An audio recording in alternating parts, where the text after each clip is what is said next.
Rajni, good आपका भी morning to all of you. Doctor साहब, आपका भी स्वागत है। प्लीज आज की कक्षा का आरंभ करते हैं। धन्यवाद। Good morning to all of you. योगेन चित्तस्य पदेन वाचा मलं शरीरसत्वैकतेन योपाकरोतं प्रवरं मुनीनां पतञ्जलिं प्राञ्जलरानतोऽस्मि।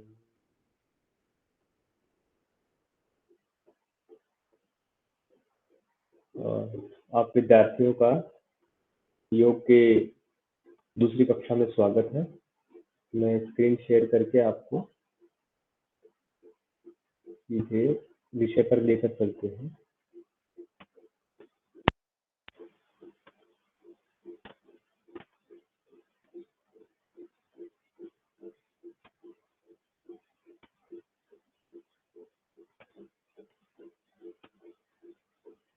क्या स्क्रीन मतलब शेयर दिख रही है? बिल्कुल नीलेश, दिखाई दे रही है। ठीक।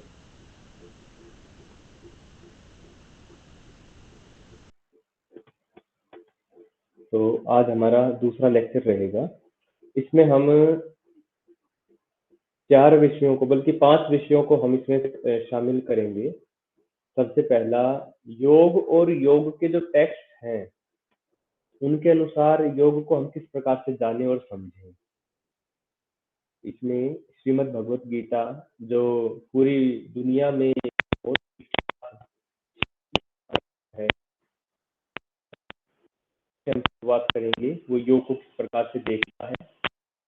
उसके बाद एक आध हमारे जो उपनिषद है, ये भी हमारे आर्ष ग्रंथ के अनुसार महत्वपूर्ण है। नीलेश, एक बार अपनी नेट को चेक कर लें। एक बार नेट में कुछ एडिशनल नॉइस आ गया।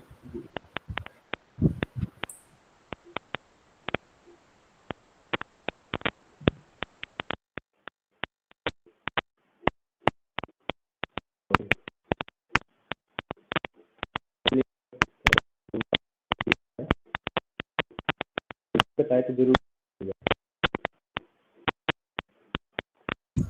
नीलेश भाई, एक बार डिस्कनेक्ट करके दोबारा ज्वाइन करो।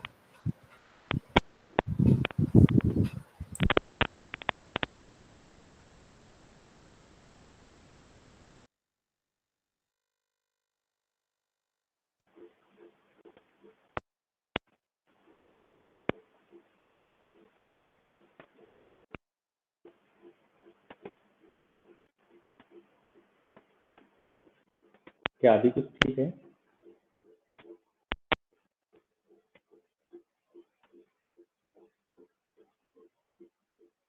अभी आवाज और वीडियो साफ है? बिल्कुल ठीक है, बिल्कुल ठीक है। Please continue. जी यस सर, क्लियर जी, है। धन्यवाद। अच्छा, हिंदी में आप कंफर्टेबल रहेंगे या बीच बीच में मैं ट्रांसलेट करता रहूं? हिंदी कंफर्टेबल है सर। हाँ, ठीक है, धन्यवाद। षड दर्शन, अगले हमारे दर्शनों के ऊपर है, तो दर्शनों का भी एक हम विषय इसमें रखेंगे। दर्शनों के अनुसार योग के ऊपर, या दर्शनों का विषय ही क्या है, योग के अनुसार ना भी चले तो दर्शन ही क्या है वो समझना भी बहुत महत्वपूर्ण होगा। पातंजल योग सूत्र, मैंने कल भी इसके बारे में बताया था। जब हम योग विषय की चर्चा करते हैं तो महर्षि पतंजलि जी द्वारा लिखा गया योग दर्शन या पातंजल योग सूत्र, दोनों उसी के ही नाम है, उसके ऊपर एक विस्तृत चर्चा बहुत आवश्यक है। और कोई भी व्यक्ति जो ये कहना चाहता है कि मैं योग का साधक हूँ, अथवा योग का विद्यार्थी हूँ, अथवा योग का शोधार्थी हूँ, तो पातंजल योग सूत्र को गहराई से जानना समझना उनके लिए बहुत आवश्यक है। इसके पश्चात हम हठ योग के ग्रंथों पर आएंगे, जिसमें हठ प्रदीपिका, तत्रांग योग भी कहा जाता है, और तत्पश्चात घेरंड संहिता, इसको घटस्थ योग या सप्तांग योग भी कहते हैं। तो इसके ऊपर हम चलेंगे। तो आइए अब अपनी शुरुआत करते हैं। सबसे पहले योग गीता के द्वारा, गीता अनुसार योग के ऊपर हम चर्चा करेंगे।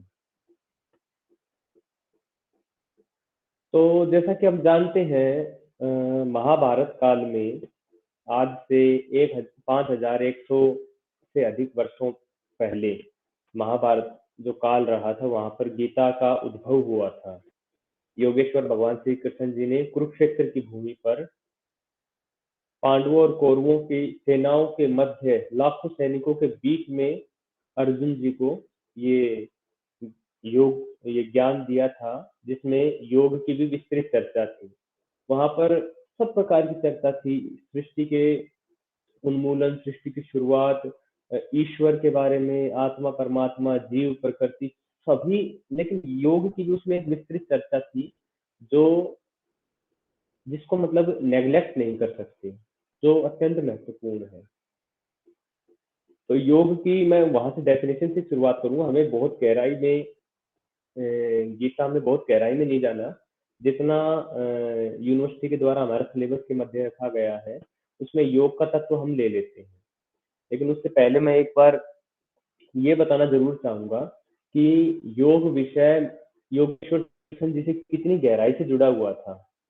श्री कृष्ण जी को एक संपूर्ण व्यक्तित्व माना जाता है। जब महर्षि दयानंद सरस्वती जी श्री कृष्ण जी के ऊपर चर्चा करते हैं तो वो श्री कृष्ण जी को के बारे में ऐसा लिखते हैं, और उन्होंने केवल एक ही व्यक्ति के बारे में ऐसा लिखा कि श्री कृष्ण इतिहास में केवल मात्र एक ऐसे व्यक्ति हुए जिन्होंने जन्म से लेकर मृत्यु पर्यंत तक कोई दोष नहीं किया, कोई गलती नहीं की किसी भी विभाग में। तो अपने आप में श्री कृष्ण जी का जीवन बहुत ही अनुकरणीय और आदर्श है। तो इस मामले में हमें गीता, अगर इस बेस के साथ हम पढ़ते हैं तो हमें गीता का महात्म्य समझ में आएगा। और गीता के महात्म्य और महत्व के साथ जब हम आगे बढ़ेंगे तो उसमें योग का अपने आप से हमें आकर्षण पैदा होगा। क्यों पैदा होगा, उसका एक कारण और है। आप गीता के 18 अध्यायों के नाम के ऊपर गौर कीजिएगा। प्रत्येक अध्याय के नाम के साथ योग शब्द जुड़ा हुआ है।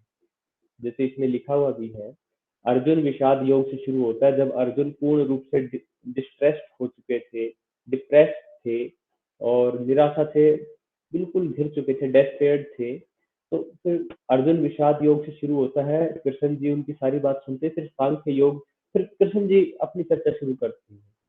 सांख्य योग, कर्म योग, ज्ञान योग, कर्म विन्यास योग, आत्म संयोग योग, ज्ञान विज्ञान योग, अक्षर, इस प्रकार से 18 के 18 अध्याय है। तो ये याद करने की आवश्यकता नहीं है, लेकिन कहने का तात्पर्य ये है कि श्री कृष्ण जी के जीवन में योग का कितना बड़ा महत्व था। तो अब मैं योग की कुछ डेफिनेशन, श्री कृष्ण जी योग के बारे में स्पष्ट रूप से क्या समझते थे मैं उसके बारे में बता देता हूँ। एक डेफिनेशन आती है, योगस्थः कुरु कर्माणि संगम त्यक्त्वा धनंजय सिद्ध असिद्धयो समो भूत्वा समत्वम योग उच्यते। योगस्थ कुरु कर्माणि, यानी हे अर्जुन तुम योगस्थ होकर कर्म करो, यानी योग में रुक कर, योग में डट कर तुम कर्म करो। उसका क्या अर्थ होता है? उसका योग का अर्थ यहाँ पर समत्वम योग उच्यते बता रहे हैं श्री कृष्ण जी, यानी बैलेंस में आकर। इसका मैंने थोड़ा सा संकेत कल भी किया था, कल के लेक्चर में भी।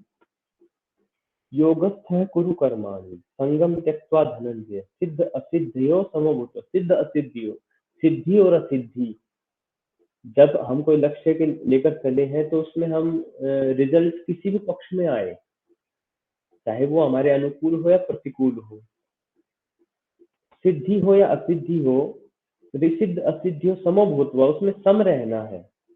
और ये समत्व में रहना ही योग कहलाता है। योग उच्चते, उच्चते नहीं कहलाता है, ये समत्व में रहना ही योग कहलाता है। कितनी बड़ी बात है। बहुत थोड़ी सी गर्मी हुई, इंसान विचलित हो गया, थोड़ी सी सर्दी बढ़ी तो विचलित हो गया, थोड़ी सी देर भूख को कंट्रोल नहीं कर पाया, थोड़ी सी देर प्यास को कंट्रोल नहीं कर पाया। किसी ने थोड़ा सा, जैसे हम कई बार देखते हैं ना, बच्चों में आपस में चिढ़ाने की एक वो आदत होती है। तो थोड़ा सा किसी ने चिढ़ाया, बचपन का एक अलग बात है, लेकिन कई बार व्यक्ति बड़ा होता जाता है, आयु बढ़ती जाती है, लेकिन फिर भी वो अपने इस कमी के ऊपर काबू नहीं कर पाता। तो थोड़ा सा चिढ़ाया तो व्यक्ति मतलब अस्थिर हो गया। तो ये सारी चीज योग को यहाँ श्री कृष्ण जी सीधे शब्दों में कह रहे हैं, समत्वम योग उच्यते।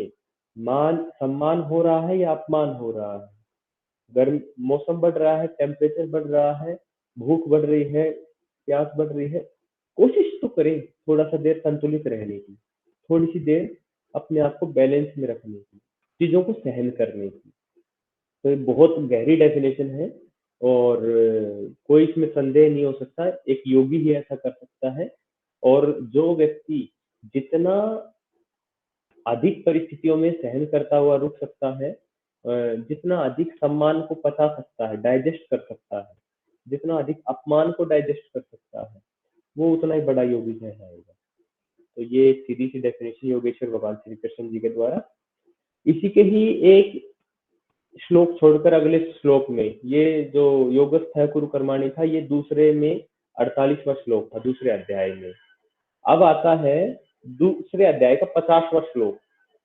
इसमें श्री कृष्ण जी अर्जुन जी को कहते हैं, बुद्धि युक्तो जहाती है उभय सुकृत दुष्कृते, बुद्धि युक्तो जहाती है उभय सुकृत दुष्कृते, तस्मात् योगा युज्यस्व योगः कर्मसु कौशलम, योगः कर्मसु कौशलम। मैंने इसका डिटेल कल भी बताया था, मैं इसको 2 लाइनों में समाप्त करता हूँ। कर्मों में कुशलता ही योग है। कोई भी कार्य हम कर रहे हैं उसमें किस प्रकार से कम कमियां रहे, किस प्रकार से वो अधिक से अधिक स्किलफुल बने, रिजल्ट ओरिएंटेड बने, एफिशिएंट बने, ये योग है कर्मसु कौशलम। ये इसकी दूसरी डेफिनेशन आती है। इसी प्रकार अलग अलग डेफिनेशन इसकी हो सकती है, जो थोड़ा सा कम उपयोगी है ना, मैं वो विषय इसमें से छोड़ता चलूंगा।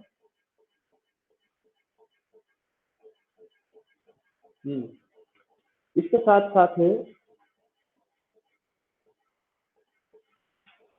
एक डेफिनेशन हमें और समझनी चाहिए, ये संभवतः 6ठे अध्याय में आती है, मैं इसका कंफर्म नहीं हूँ। इसमें आता है युक्त आहार विहारस्य युक्त चेष्टस्य कर्मसु युक्त स्वप्न अवबोधस्य योग भवति दुःखाः। ये योग की अगर हम परिभाषा ना कहें, फिर भी योग की एक बहुत संबंधित अच्छी गाइडलाइन श्री कृष्ण जी हमें दे रहे हैं। युक्त आहार विहारस्य, युक्त यानी युक्त शब्द को हम परफेक्ट से समझ सकते हैं या मॉडरेट से समझ सकते हैं, मॉडरेट या बैलेंस से भी समझ सकते हैं। आहार, balanced diet, moderate diet, perfect diet, perfect actions, आहार, हमारा आचरण, प्रैक्टिस। तो बैलेंस्ड डाइट, बैलेंस्ड एक्शंस, युक्त आहार विहार से युक्त चेष्टा से कर्मसु, कर्मों की चेष्टा भी युक्त हो। यहाँ पर बात समझने की है, युक्त चेष्टा से कर्मसु, चेष्टा यानी बहुत तीव्र चेष्टा, किसी काम से हम पीछे लग जाते हैं शरीर को भूलकर या आसपास की चीजों को भूलकर, तो वो भी योग, ये आगे भी आएगा, ये हमारे हठ योग के ग्रंथों में भी आएगा, तो वहां मैं इसको क्लियर करूंगा। युक्त चेष्टा से कर्मसु, बहुत अधिक चेष्टा भी अच्छी नहीं होती है। युक्त स्वप्न अवबोधस्य, जागना और सोना हमारा भी बैलेंस्ड हो। ऐसा बैलेंस के साथ किया हुआ योग दुखों का नाश करने वाला होता है। कितनी बड़ी बात है, ऐसा बैलेंस्ड योग दुखों का नाश करने वाला होता है। तो ये भी एक महत्वपूर्ण डेफिनेशन थी योग की श्री कृष्ण जी के द्वारा। इसके साथ साथ श्री कृष्ण जी और कई चीजें इसमें ऐसे बताते हैं जो योग संबंधित बहुत महत्वपूर्ण है। जैसे महर्षि पतंजलि जी एक स्थान पर कहते हैं, अभ्यास वैराग्याभ्याम तन निरोध है। अभ्यास वैराग्याभ्याम, ये स्क्रीन पर भी है, योग सूत्र का पहले का 12वां सूत्र है ये, समाधिपाद का। तो अभ्यास वैराग्याभ्याम तन निरोध है। इसी सूत्र के अर्थ को ही श्री कृष्ण जी अर्जुन जी से इस प्रकार से कहते हैं। जब अर्जुन जी पूछते हैं कि श्री कृष्ण, आप कह रहे हैं कि मन को काबू करे, लेकिन मन को काबू करना बहुत कठिन है, मन को काबू करना तो हवा को काबू करने से भी ज्यादा कठिन है, इसको कैसे काबू करें? तो वहां पर श्री कृष्ण जी अर्जुन जी से एक बात कहते हैं, असंशयम महाबाहो मनो दुर्निग्रहम चलम अभ्यासेन तु कौन्तेय वैराग्येन च गृह्यति। अभ्यासेन तु कौन्तेय, महाबाहो महाबाहो अर्जुन के लिए नाम इस्तेमाल कर रहे हैं वो, वहां पर उन्होंने कई नाम अर्जुन के लिए इस्तेमाल किए हैं। कभी पार्थ कहते हैं, कभी कौन्तेय कहते हैं, कभी महाबाहो कहते हैं, कभी गांडीवधारी कहते हैं। तो हे अर्जुन, तुम सही कह रहे हो, कोई संशय नहीं है। असंशयम महाबाहो मनो दुर्निग्रहम चलम, मन को काबू करना बहुत दुष्कर कार्य है, लेकिन अभ्यासेन तु कौन्तेय, हे कौन्तेय, यानी फिर अर्जुन को कह रहे हैं अभ्यासेन, अभ्यास से अर्जुन, अभ्यासेन तु कौन्तेय वैराग्येन च गृह्यते, अभ्यास से और वैराग्य से दोनों चीज संभव है। अभ्यास यानी कंसिस्टेंट एक्शंस, लगातार किसी चीज के पीछे पड़ के वो एक्शन हम करते रहे, उसको आचरण का हिस्सा लेके आए, प्रैक्टिस करते रहे किसी भी चीज की। और वैराग्य, वैराग्य का अर्थ वैसे तो हम इसको मान सकते हैं कोई ज्ञान की सीढ़ी की टॉप मोस्ट जो लेडर स्टेप होता है वो मान सकते हैं, या हाईएस्ट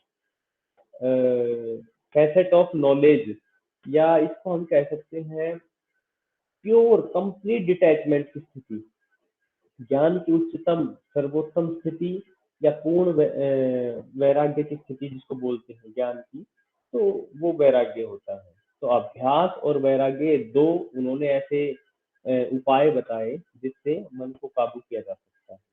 ये योग के बारे में मैं श्री कृष्ण जी के कुछ विचार थे। इसके साथ साथ हम और भी कई चीज इसमें ऐसे जान सकते हैं जो हमारे आर्ष दर्शनों से सीधी जुड़ी हुई है। जैसे एक श्लोक में श्री कृष्ण जी कहते हैं, यो माम पश्यति सर्वत्र सर्वम च मयि पश्यति तस्य अहम न प्रणश्यामि स च मे न प्रणश्यति।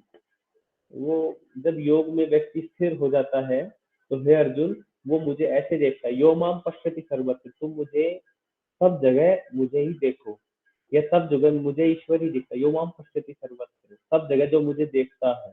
यो माम पश्यति सर्वत्र सर्वम च मयि पश्यति, और सब जगह में मुझे देखता है। दोनों में अंतर है। जो यो माम पश्यति सर्वत्र, जो मुझे सब जगह देखता है, और सब चीजों में सब जगहों में जो मुझे देखता है, सर्वम च मयि पश्यति तस्य अहम न प्रणश्यामि स च मे न प्रणश्यति, वो मैं उससे कभी भी ओझिल नहीं होता, कभी मैं उससे दूर नहीं होता, और ऐसा साधक मेरे अंदर ही स्थित होता है।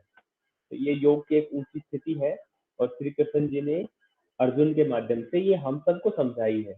युगों युगों तक आने वाली पीढ़ियों के लिए उनके संदेश है। इसी प्रकार से महर्षि योगेश्वर श्री कृष्ण जी फिर शरीर और आत्मा का भी रिलेशन बताते हैं। ना जायते म्रियते वा कदाचिन नायम भूत्वा भविता वा न भूयः आजो नित्य शाश्वतोयम पुराणों में हन्यते हन्यमाने शरीर। जैसे आत्मा और शरीर का वो जो है, इसी प्रकार वासांसि जीर्णानि यथा विहाय नवानि गृह्णाते नरो पराणि तथा यथा शरीर जीर्णानि विहाय जीर्णानि अन्यानि संयाति नवानि देहि। इस प्रकार से करके वो अलग अलग शरीर और आत्मा का बताते हैं कि किसी प्रकार से ये शरीर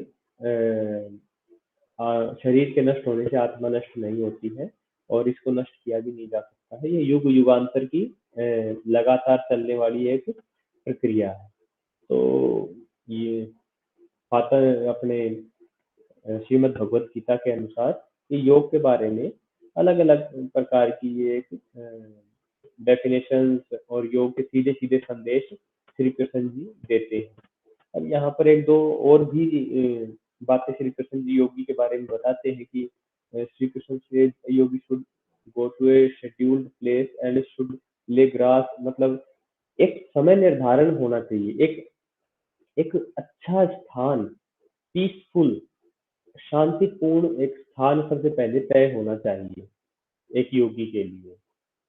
ये नहीं कि भीड़ भाड़ में जाकर अपनी योग साधना में व्यक्ति लग जाए। एक स्थान पहले तय होना चाहिए। स्थान को किस प्रकार से मैनेज किया जाए, टू ले ग्रास ऑन द ग्राउंड, सबसे पहले अगर हो सकता है तो घास की व्यवस्था हो। फिर उसके बाद मतलब इसमें हालांकि एक ये फिर ऊपर एक सॉफ्ट क्लॉथ से उसको कवर किया जाए। और ये जो जगह आप बना रहे हैं बहुत ज्यादा ऊंची या बहुत ज्यादा नीची नहीं होनी चाहिए, उसका कारण होता है। बहुत ज़्यादा नीचे होने पर तो कई बार कई प्रकार के जीव-जंतुओं से खतरा रहता है, योग साधना में बाधा बनती है। और बहुत ऊँचा भी उसका नहीं होना चाहिए जिससे आपको वो आने-जाने में हमेशा अव्यवस्था का सामना करना पड़े। तो व्यक्ति फिर अच्छे से अपना मन को कंट्रोल करता हो, वहाँ पर अपना आसन लगाए। इस प्रकार से उन्होंने एक स्थान के बारे में बताया। अनेक ग्रंथों में भी आता है कि अगर ये स्थान, योग साधना का स्थान नदी किनारे हो, शांत स्थान पर हो, हरियाली के मध्य हो, कीड़ों से दूर हो, कीट-मकोड़ों का से दूर हो, कीट-मकोड़ों से बचाव की व्यवस्था हो जहाँ पर, और गाय के गोबर आदि का लेप आदि आस-पास हो। ये सारी व्यवस्थाएँ अलग-अलग ग्रंथों में भी हमें मिलती है। वैसा ही कुछ श्री कृष्ण जी भी यहाँ पर कह रहे हैं। तो ये सारी ये उन्होंने योग के बारे में बताया। इसके साथ-साथ वो अर्जुन को कहते हैं कि there is no possibility of one's becoming a yogi if one eats, ये मैंने पहले बता दिया था, युक्त आहार विहारस्य वाला जो श्लोक था कि एक योगी को बहुत ज़्यादा नहीं खाना चाहिए, बहुत कम भी नहीं खाना चाहिए। युक्त, युक्त यानी बैलेंस्ड, एकदम मॉडरेट।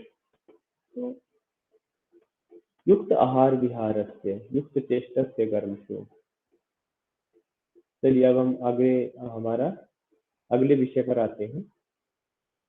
दूसरा विषय हमारा था षड दर्शन और एकादश उपनिषद का। तो एकादश उपनिषद क्वालिटीज ऑफ भक्त, ये मैंने कल इसमें काफी कुछ बता दिया था आपको, जो do not hate any living being, और ये हम भक्त के बारे में जैसे मैंने कल बताया था, करुणामयी होना चाहिए, कोई तीव्र इच्छा खुद के लिए नहीं होनी चाहिए। फिर 4 प्रकार से मैंने भक्त के प्रकार भी बताए थे। आर्थ भक्त होता है, जिज्ञासु होता है, अर्थार्थी होता है और ज्ञानी भक्त होता है। तो उसमें ज्ञानी भक्त सर्वोत्तम होता है। तो ज्ञानी भक्त के जो अ, गुण होने चाहिए, वो सारे गुण यहाँ पर श्री कृष्ण जी चैप्टर 12 के 13 से 20वें श्लोक तक के में 8 श्लोकों में सारी चीज बताते हैं कि मैं और मेरा का भाव छोड़ देता है जो जो औरों से मित्रता और करुणा का भाव अपने भीतर पैदा करता है, किसी से घृणा नहीं करता है, और सुख और दुख से बिल्कुल भी विचलित नहीं होता। सुख आए तो इतराए नहीं, दुख आए तो घबराए नहीं, बिल्कुल संतुलित भाव में जो रहता है, देने के लिए हमेशा तैयार रहता है, खुद के ऊपर अच्छा कंट्रोल रहता है। ये सारी चीजें हम सब इसमें देख सकते हैं, पढ़ सकते हैं। और ये खैर हमें खुद भी अंदाजा होता है, हम अंतरात्मा से ये चीजें समझते भी हैं कि एक ज्ञानी भक्त किस प्रकार का होता है। तो चलिए अब मैं षड दर्शन और एकादश उपनिषदों के बारे में चर्चा करता हूँ। एकादश उपनिषद, तो उपनिषद शब्द से ही शुरू करते हैं। एकादश का अर्थ तो आप जानते हैं, एकादश 11 को कहते हैं, 11 संख्या को संस्कृत में एकादश बोलते हैं। उपनिषद, उपनिषद का क्या अर्थ है? उपनिषद 3 शब्दों से मिलकर बना है। उप, उप का अर्थ होता है समीप। उप का अर्थ हालांकि कई कई स्थानों पर जूनियर भी होता है, लेकिन उप का यहाँ जो अर्थ है वो समीप में है। नी, नी शब्द का अर्थ होता है श्रद्धा पूर्वक, श्रद्धा से युक्त होकर, बिल्कुल डिवोशन से सरेंडर करते हुए। और शब्द, शब्द का अर्थ होता है बैठकर, यानी गुरु के समीप श्रद्धा पूर्वक बैठकर जो ज्ञान अर्जित किया जाता है, जो ज्ञान प्राप्त किया जाता है, उसे उपनिषद कहते हैं। तो ये उपनिषद का अर्थ है उपनिषद, गुरु के समीप श्रद्धा पूर्वक बैठकर जो ज्ञान अर्जित किया जाता है। अब इसमें कई लोगों का मंतव्य हो सकता है, वही विचार हो सकता है, बैठकर ही क्यों, खड़े होकर, श्रद्धा पूर्वक खड़े होकर भी हम ज्ञान प्राप्त कर सकते हैं। तो इस कारण कमेंट कई प्रकार के हो सकते हैं, लेकिन ऋषियों ने जो इसमें जो बताया है, तो उपनिषद बहुत सोच समझकर शब्द गढ़ा गया है शब्द। तो इसलिए इसके ऊपर मतलब तर्क वितर्क हो सकते हैं, लेकिन ये अपने आप में एक पूर्ण शब्द है उपनिषद। तो उपनिषदों का इतिहास क्या है, उपनिषद कितने हैं, और कौन कौन से प्रमुख हैं उसकी चर्चा करते हैं। उपनिषदों के बारे में मैंने कल भी चर्चा की थी। वैदिक काल जो रहा, यानी सृष्टि आरंभ से लेकर महाभारत तक का, तो वैदिक काल में ही उपनिषदों की रचना हुई। उपनिषदों की रचना अलग अलग समय पे हुई, क्योंकि उपनिषदों की संख्या सैकड़ों में है। कहते हैं कि आज तक, अभी तक 300 से अधिक उपनिषदों का पता लगाया जा चुका है। तो ये सारा वैदिक काल में हुआ। इसके प्रमाण इस प्रकार से हैं, क्योंकि महाभारत काल में भी उपनिषदों की चर्चा है। उपनिषदों में अधिक कुछ नहीं है, उपनिषदों का बहुत सारा जो कंटेंट है वो अधिकतर रूप से केवल वेदों से लिया गया है। चारों वेदों से ही इसका अलग अलग लिया गया है। ये अगर मैं बता रहा हूँ 300 साढ़े 300 के आसपास अगर उपनिषद है, तो 40 के अब संख्या के ऊपर कंफर्म नहीं हूँ, 40 के आसपास जो उपनिषद है वो सबसे बड़ा जो वेद है हमारा ऋग्वेद, उससे लिए गए हैं। फिर 70-80 के आसपास यजुर्वेद, दो प्रकार का होता है, शुक्ल यजुर्वेद और कृष्ण, तो उसमें से अलग अलग किसी से 70, किसी से 80 प्रकार से लिए गए। फिर हमारा सामवेद और अथर्ववेद से भी हमारे उपनिषदों का कुछ कुछ हिस्सा लिया गया है। तो ये उपनिषद मैंने बताए 350, 300 से प्लस ही कुछ है, और भी कुछ इसकी संख्या के ऊपर क्लेम कर सकते हैं। लेकिन एक उपनिषद है मुक्तिको उपनिषद। मुक्तिको उपनिषद रामायण काल में उसका वर्णन आता है, और ऐसा वर्णन आता है कि मुक्तिको उपनिषद में श्री राम जी हनुमान जी को उपनिषदों का और वेदों का ज्ञान दे रहे थे। हालांकि हनुमान जी अपने आप में चतुर्वेदों के बहुत बड़े विद्वान थे, लेकिन एक चर्चा चल रही थी, उस चर्चा को उपनिषद का उसमें नाम दिया गया। उस उपनिषद का नाम पड़ा मुक्तिको उपनिषद। तो मुक्तिको उपनिषद की चर्चा यहाँ मैं क्यों कर रहा हूँ, क्योंकि उस उपनिषद में 108 उपनिषदों की चर्चा है, उनके नाम है 108 उपनिषदों के। यानी रामायण कालखंड तक 108 उपनिषदों का लेखन आदि सब हो चुका था। और रामायण कालखंड हम जानते हैं महाभारत कालखंड से भी पुराना है। महाभारत कालखंड को हम जहाँ 5100 साल, 5157-58 साल पुराना समझते हैं, जब महाभारत का युद्ध लड़ा गया था, जब गीता का प्रवचन दिया गया था युद्ध भूमि पर, तो रामायण कालखंड के ऊपर 2-3 हालांकि अलग अलग इसमें तर्क है। कोई इसे 7000, कोई इसे 9000, और कोई कोई इसे 9 लाख वर्ष पुराना भी, आज से 9 लाख वर्ष पुराना घटना रामायण को मानते हैं। तो रामायण कालखंड इतना तो तय है कि महाभारत से पहले हुआ। तो रामायण कालखंड में भी उपनिषदों की चर्चा है, तो उपनिषद तब तक लिखे जा चुके थे। तो 108 उपनिषद वहाँ चर्चा है, उसमें से भी 10 उपनिषदों को श्री राम जी ने बहुत महत्वपूर्ण बताया। ये 10 उपनिषद मैंने कल इनके नाम बताए, तो मैं पुनः दोहरा देता हूँ। ईशोपनिषद मैं छोटे छोटे बता देता हूँ, इनके सबके आगे नाम उपनिषद शब्द लगता है। जैसे ईशा उपनिषद या ईशावास्य उपनिषद, तो उसको ईश, केन, कठ, प्रश्न, मुंडक, मांडुक्य, ऐत्रेय, तैत्तिरीय, छांदोग्य, बृहद आरण्यक, ये 10 उपनिषद हैं। और इसी में एक उपनिषद और जोड़ दिया जाता है, श्वेता श्वेतर। श्वेता श्वेतर, तो ये 11 उपनिषद हो जाते हैं, और इन्हीं को एकादशो उपनिषद कहा जाता है। ये बहुत प्रमुख है, इसलिए एकादशो उपनिषद। अभी 10 तो हम मानते हैं कि भाई श्री राम जी ने हनुमान जी से कहा मुक्तिको उपनिषद में, तो इसलिए इनको महत्वपूर्ण मान दिया। लेकिन ये श्वेता श्वेतर जो उपनिषद है, इसको किस बेसिस पे शामिल किया गया, तो इसका एक कारण है। जगत गुरु आदि शंकराचार्य जी जो एक बहुत विद्वान महापुरुष हुए 9वीं शताब्दी में, और जिन्होंने 4 धाम स्थापित किए थे, 4 महातीर्थ स्थापित किए थे भारत देश के 4 अलग अलग दिशाओं में। उन्होंने सभी वेदों का भाष्य लिखा, लेकिन उपनिषदों में उस समय मान लीजिए अगर 108 या 100 प्लस उपनिषद थे, तो उन्होंने केवल 11 है उपनिषदों का ही भाष्य लिखा। तो उन 11 उपनिषदों में 10 तो जो श्री राम जी द्वारा बताए गए थे वे थे, और एक 11वां उपनिषद श्वेता श्वेतर था। तो इसलिए श्वेता श्वेतर को एकादशों उपनिषद में शामिल करके आमतौर पे आजकल पढ़ा जाता है। तो 11 उपनिषद रहेंगे। तो ये उपनिषदों के बारे में एक छोटी सी चर्चा थी। अब इनमें सब में अलग अलग विषय है, कहीं आत्मा परमात्मा का, कहीं योग का भी है। योग को डेडिकेटेड एक स्पेशल उपनिषद है, योग शिखा उपनिषद। हालांकि वो इन उपनिषदों में, मुख्य उपनिषदों में शामिल नहीं किया गया। किया जा सकता है क्योंकि नेट के सिलेबस में, यूजीसी नेट के सिलेबस में तो आजकल वो है, वहाँ आज वर्तमान में शायद 18 उपनिषदों को सिलेबस में लिया हुआ है, तो किया जा सकता है। किंतु मुख्य रूप से आत्मा परमात्मा का तत्व, जीव, प्रकृति और ईश्वर, ये सारे तत्व इसमें बताए गए हैं। जीवन के अनेक रहस्य हैं।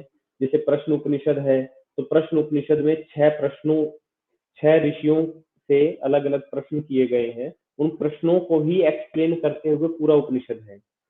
ईशावास्य उपनिषद है, केवल 18 ही इसमें मंत्र है, केवल 18 है, और ईश्वर के अस्तित्व के ऊपर ये पूरा उपनिषद है। जैसे इसमें पहला मंत्र आता है, ईशावास्यम इदम सर्वम यत्किंच जगत्याम जगत। ईशावास्यम इदम सर्वम, यहाँ वहाँ सब जगह ईश्वर व्याप्त है। ईशावास्यम इदम सर्वम यत्किंच जगत्याम जगत, ऐसी जगह दुनिया में कोई जगह नहीं जहाँ ईश्वर नहीं है। तेन त्यक्तेन भुंजिता माँ गृह कस्य, हमें अपना जीवन किस प्रकार से जीना चाहिए। ईश्वर सर्वत्र व्याप्त है, हमें अपना जीवन त्याग पूर्वक जीना चाहिए। त्याग पूर्वक, भोग पूर्वक नहीं, त्याग पूर्वक यहाँ आए। तो ऐसे ही फिर दूसरे सूत्र में आता, दूसरे मंत्र में आता है, कुर्वन्नवेह कुरु कर्माणि जिजीविषेत काम श्रम है। तो ऐसे हमें कर्म करते हुए 100 वर्ष की आयु प्राप्त करनी चाहिए। इस प्रकार से जीवन को जीने के भिन्न भिन्न स्वरूप, भिन्न भिन्न तरीके, नियम, वो हमें इसमें उपनिषदों में बताए गए हैं। तो ऐसे ऐसे अलग ये उपनिषद है। तो इनमें बृहदारण जो उपनिषद है, बृहद आरण्यक, बृहद यानी बहुत बड़ा, आरण्यक यानी जंगल, बहुत बड़े जंगल में ये शायद उपनिषद लिखा गया हो, या इसका कोई कारण रहा हो, मैं उसका पक्का नहीं जानता। तो इस प्रकार से सबके पीछे कोई ना कोई कारण है, और सब उपनिषदों में इसी प्रकार से अध्यात्म के साथ साथ पराविद्या और अपराविद्या दोनों की ही बहुत बड़ी चर्चा है। पराविद्या और अपराविद्या, पराविद्या उसको बोलते हैं जो अलौकिक विद्या हो, जो सृष्टि में सामने दिख रही है भौतिक रूप से, इससे अलग विद्या हो, तो वो इसमें इसकी चर्चा है। तो मेरे ख्याल से उपनिषदों के बारे में इतना ही पर्याप्त रहेगा।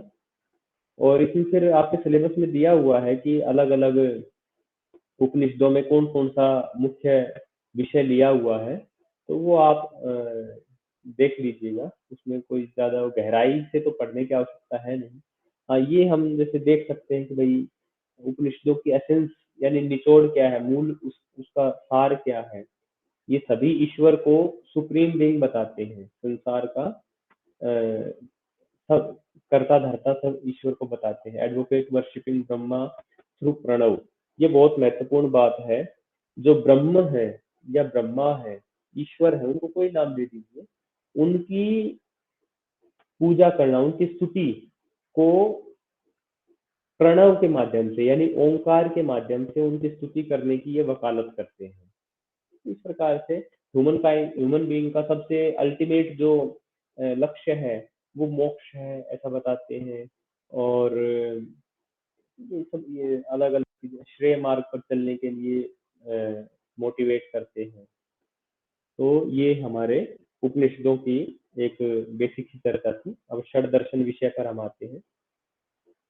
षड दर्शन, जैसे मैंने उपनिषदों, एकादश उपनिषद का बताया, तो षड शब्द हमारे संस्कृत में है, 6 के लिए डिनोट होता है। और दर्शन, जैसे उपनिषद शब्द का अर्थ है, ऐसे दर्शन शब्द का भी अर्थ है। दर्शन यहाँ पर उस कैपेबिलिटी को कह रहे हैं, या एक दृष्टि को कह रहे हैं, जिससे हम जो अलग अलग नजरियों से हम संसार को देखते हैं। देखिए कितनी बड़ी विशेष बात है। दर्शन सब ऋषियों ने अपने भिन्न-भिन्न रूप से कितने लोकतांत्रिक डेमोक्रेटिक वे में अपना-अपना बात रखी और सभी को ही लगभग स्वीकार किया जाता है। कहीं-कहीं ये बातें एक-दूसरे से कॉन्ट्राडिक्टरी भी होती हैं, आपस में अंतर्विरोधी भी होती हैं, दिखती हैं। लेकिन फिर भी सभी दर्शनों को समान महत्व देते हुए इनको बहुत भारतीय संस्कृति में स्वीकार किया गया है। तो दर्शन यानी देखने की दृष्टि, मैं चीज़ों को देख किस प्रकार से रहा हूँ। एक जो वस्तु है, वो तो जो उसका एक्जिस्टेंस है वो है, लेकिन आप उसको किस प्रकार से इंटरप्रिटेट करते हैं, ये भी बहुत महत्वपूर्ण है। एक ही बात का कई बार 2-2 अर्थ निकाल कर व्यक्ति प्रस्तुत करता है थ्रू हिज इंटरेस्ट। अपने हितों के अनुसार व्यक्ति सेम बात का अलग-अलग मतलब निकाल कर प्रस्तुत कर देता है या उसको समझ लेता है। तो उसका इंटरप्रिटेशन बहुत महत्वपूर्ण होता है। तो संसार को 6 ऋषियों ने किस प्रकार से देखा, तो उन्होंने अपने-अपने दर्शन बना दिए और उसको उन्होंने बताया है। तो इसका बेसिक से शुरुआत करता हूँ, जैसे आपकी इस पुस्तक में भी दिया हुआ है। दर्शन 2 प्रकार के हैं, आस्तिक दर्शन और नास्तिक दर्शन। आस्तिक दर्शन वो होते हैं जो वेदों को मानते हैं, जो उपनिषदों को मानते हैं, जो ईश्वर की सत्ता को मानते हैं, जो आत्मा को मानते हैं, वो आस्तिक दर्शन होते हैं। तो आस्तिक दर्शन 6 होते हैं जो अभी हम पढ़ेंगे। तो ये 6 दर्शनों के ऊपर ही ये पूरा का पूरा चैप्टर है। तो ये 6 दर्शन होते हैं। योग दर्शन एक तो जिसके बारे में हम चर्चा कर चुके हैं थोड़ी बहुत और डिटेल से अभी थोड़ी देर में करेंगे। सबसे पहला योग दर्शन है, उसके बाद सांख्य दर्शन, न्याय दर्शन, वैशेषिक दर्शन, मीमांसा और वेदांत। मीमांसा को कई बार पूर्व मीमांसा बोलते हैं और क्योंकि वेदांत को कई बार उत्तर मीमांसा भी कहा जाता है। इसी प्रकार दूसरे प्रकार के दर्शन होते हैं नास्तिक दर्शन। ये वेदों में नहीं मानते, ये ईश्वर के अस्तित्व को भी नहीं मानते, आत्मा को भी नहीं मानते, जन्म जन्मांतर पूर्व जन्म पुनर्जन्म में भी नहीं मानते, रीइंकार्नेशन इनके लिए नहीं होता है। तो ये सब नास्तिक दर्शन में आते हैं। ये तीन है, ये तीन है। इनको एक तो बौद्ध दर्शन जो महात्मा बुद्ध ने दिया, एक जैन दर्शन भगवान महावीर जी ने दिया और एक चारवाक दर्शन ये ऋषि चारवाक ने दिया। तो ये तीन दर्शन नास्तिक दर्शन है। ऋषि चारवाक बौद्ध और जैन के बारे में आपने कभी थोड़ा बहुत जरूर सुना होगा। भगवान महावीर जो जैन संप्रदाय के 24वें तीर्थंकर थे, अंतिम 24वें और अंतिम तीर्थंकर थे। इनका कालखंड भी भगवान बुद्ध से थोड़ा सा पहले था, थोड़ा पहले हुआ था। और भगवान मतलब जैसे इनका कालखंड था शायद आज से 2400 से 2500 साल पहले, यानी जो हम ईसा का कालखंड बोलते हैं, ईसा मसीह का, तो उससे 350-400 साल के पहले का इनका कालखंड रहा था। ये 500 भी हो सकता है, यानी लगभग 2500 वर्ष पुराना इनका कालखंड था भगवान महावीर का। और भगवान बुद्ध भी, महात्मा बुद्ध जी भी उनके थोड़े समय बाद के ही थे। तो उनका भी कालखंड लगभग 2300-2400 के आसपास रहा होगा, 2400 वर्ष पहले का। तो और चारवाक ऋषि के बारे में आपने संभवतः उनका नाम ना सुना हो, लेकिन उनके बारे में एक मुहावरा उनका काफी प्रचलित है, जिसमें वो कहते हैं कि घी जीवन को ऐसे जियो जैसे कल किसी ने देखा है, अगला जन्म होता नहीं है। उनके अनुसार, ऋषि चारवाक के अनुसार अगला जन्म होता नहीं है, चाहे कर्जा करो लेकिन घी पियो। वो कहते थे, इसको उनका एक सूत्र था, यावत जीवेत सुखम जीवेत, यावत जीवेत सुखम जीवेत, ऋणम कृत्वा घृतम पीबेत, भस्मीभूतस्य देह भस्मीभूतस्य देहस्य पुनर्आगमनम कुतः। यानी दोबारा आना किसने देखा है? जब तक जियो सुख से जियो, कर्ज करो घी पियो। तो ये वही चारवाक का दर्शन था। वो उन्होंने नास्तिक दर्शन दिया, ईश्वर को ना मानते हुए दर्शन दिया, लेकिन फिर भी भारतीय संस्कृति ने उनको एक ऋषि का दर्जा दिया, क्योंकि उन्होंने एक अल्टीमेट दृष्टि, एक भिन्न प्रकार की एक दृष्टि दी और अपनी दृष्टि पे उनको कॉन्फिडेंस था। तो सत्य है असत्य है वो एक अलग विषय है, लेकिन उन्होंने एक कॉन्फिडेंस के साथ पूरी बारीकी से डिटेलमेंट के साथ एक दृष्टि दी, तो वो नास्तिक दर्शन है। तो इस प्रकार से 2 प्रकार के दर्शन मैंने बताए, आस्तिक और नास्तिक। अब हम नास्तिक पे चर्चा नहीं करेंगे, हम केवल आस्तिक दर्शनों पे चर्चा करेंगे। आस्तिक दर्शन 6 है, मैंने इनके नाम बताए। अब इनको किन्होंने रचा है, वो हम चर्चा करते हैं। जैसे योग दर्शन के बारे में तो अब तक आप समझ गए होंगे। योग दर्शन को पातंजल योग सूत्र भी कहते हैं, क्योंकि इनके रचयिता महर्षि पतंजलि जी थे। और इसकी डिटेल से चर्चा अभी हम करेंगे शुरू। दूसरा दर्शन सांख्य दर्शन। सांख्य दर्शन की रचना महर्षि कपिल जी ने की थी। हाँ, और तीसरा दर्शन न्याय दर्शन। न्याय दर्शन को महर्षि गौतम जी ने रचा था, उन्होंने लिखा था। वैशेषिक दर्शन महर्षि कणाद जी ने, और मीमांसा दर्शन महर्षि जैमिनी जी ने, और अंतिम जो वेदांत दर्शन है वो महर्षि बादरायण व्यास जी ने रचा था। तो ये 6 दर्शन है। इनमें सब में अलग अलग विषय हैं। जैसे इनमें क्या क्या विषय है उसके बारे में हम एक बार, हाँ इसमें ना ये जैसे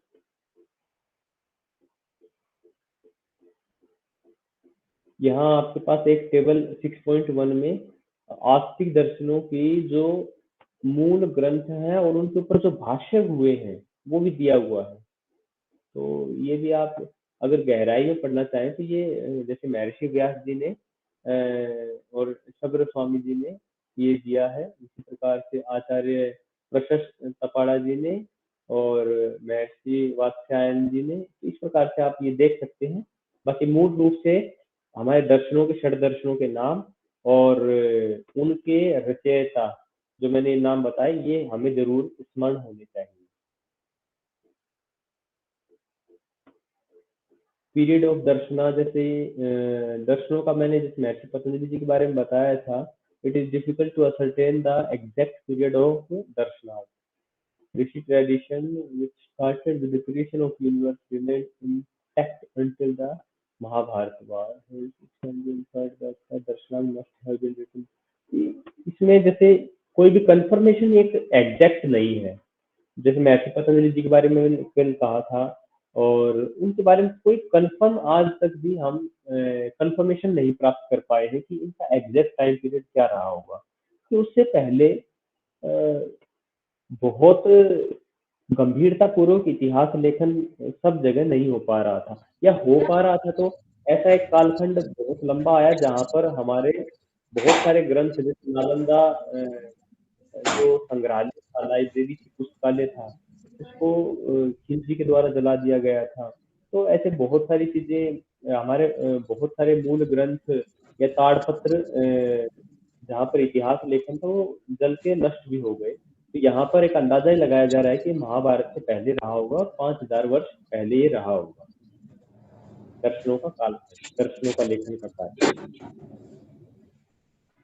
तो यहाँ ये एक एक दर्शन में क्या क्या चीजें हैं, क्या क्या इनके विषय है, वो इसमें बताए गए हैं।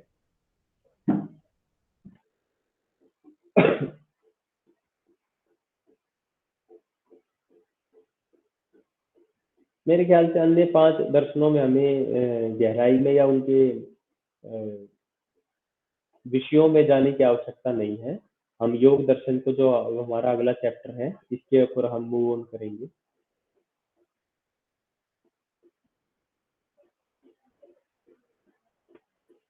तो हाँ, अगर अभी तक का जैसे अगर आपके बीच में ही कोई प्रश्न आता हो ना, अगर आपको लगता है कि ये प्रश्न अभी ही क्लियर होना जरूरी है तो आप बीच में पूछ सकते हैं। और अगर आप लिखकर लास्ट में अंत में पूछना चाहें तो भी कोई समस्या नहीं है, जैसा आपको इसमें उचित लगे।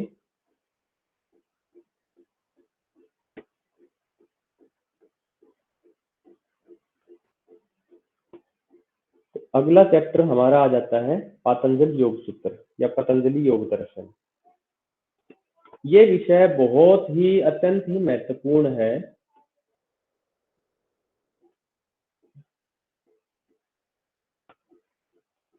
मैं बस 1 मिनट का समय दूँ।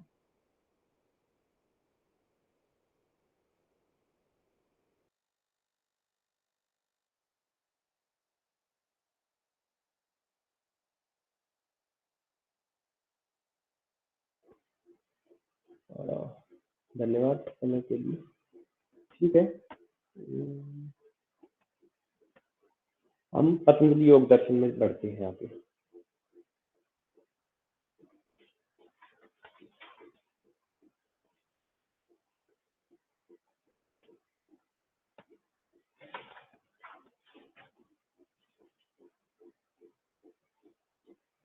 जी, पातंजल योग दर्शन महर्षि पतंजलि जी द्वारा लिखा गया था और मैं इस बात को दोहराते हुए मेरे को कोई संकोच नहीं, मैं बारंबार इस बात को दोहरा सकता हूँ।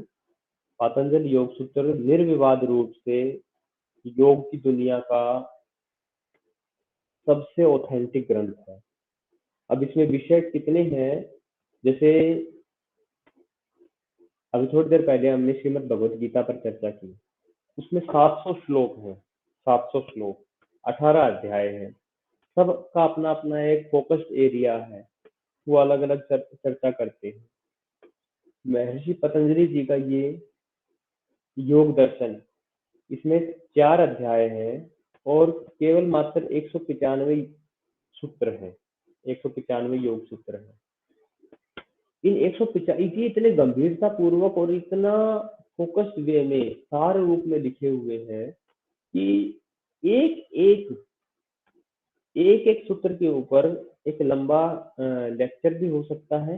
एक एक सूत्र का बहुत अगर विश्लेषण करें तो एक एक पुस्तक लिखी जा सकती है। तो हम इसको थोड़ा सा आराम आराम से समझेंगे, क्योंकि मुझे व्यक्तिगत रूप से लगता है पातंजलि योग सूत्र एक योग के विद्यार्थी के लिए सबसे महत्वपूर्ण विषय होता है।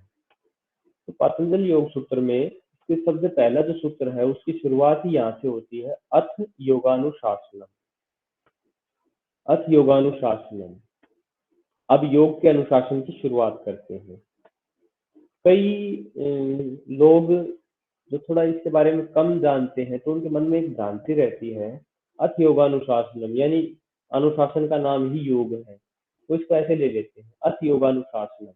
अथ शब्द हमेशा वहां उपयोग होता है जहां पर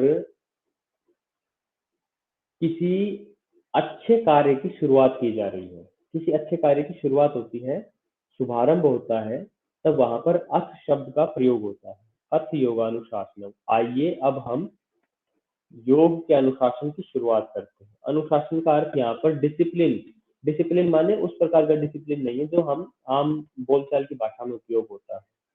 यहाँ पर जो अनुशासन है उसका अर्थ है योग से संबंधित जो ज्ञान है, जो पढ़ाई है, जो आपसी चर्चा है, उसका हम शुरुआत करते हैं। तो ये योग के अनुशासन की शुरुआत का पहला एक ही इसमें श्लोक यही आता है, सूत्र आता है। दूसरा है, मैंने कल बताया था, योगस चित्त वृत्ति निरोध है, चित्त की वृत्तियों का निरोध करना ही योग है।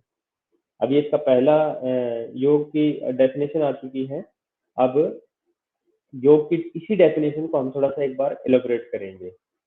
अथ योगानुशासनम के बाद योगस चित्त वृत्ति निरोध है, योग चित्त की वृत्तियों का निरुद्ध हो जाना या चित्त की वृत्तियों का निरोध करना योग है।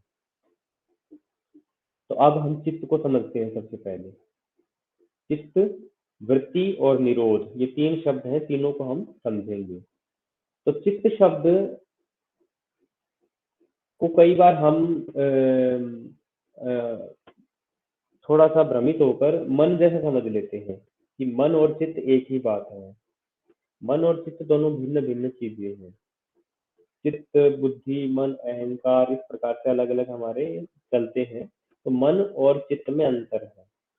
इसको मैं थोड़ा सा आज के उदाहरण के अनुसार बताऊं तो जैसे मन हमारा डिसीजन, ऑप्शन देने का काम करता है, विकल्प देने का काम करता है, ये कर ले वो कर ले, ये कर लूं वो कर लूं, इस प्रकार से। और चित्त केवल एक मेमोरी डिवाइस की तरह है। चित्त आपको, जो आप देख रहे हैं, जो अभी आप सुन रहे हैं, जो आपने आज तक देखा सुना, जो आपने महसूस किया, जो आपने सोचा, जो आपने स्वप्न में भी देखा, वो सारा हमारा एक अनकॉन्शियस मेमोरी में स्टोर रहता है और उसी को ही चित्त कहा जाता है।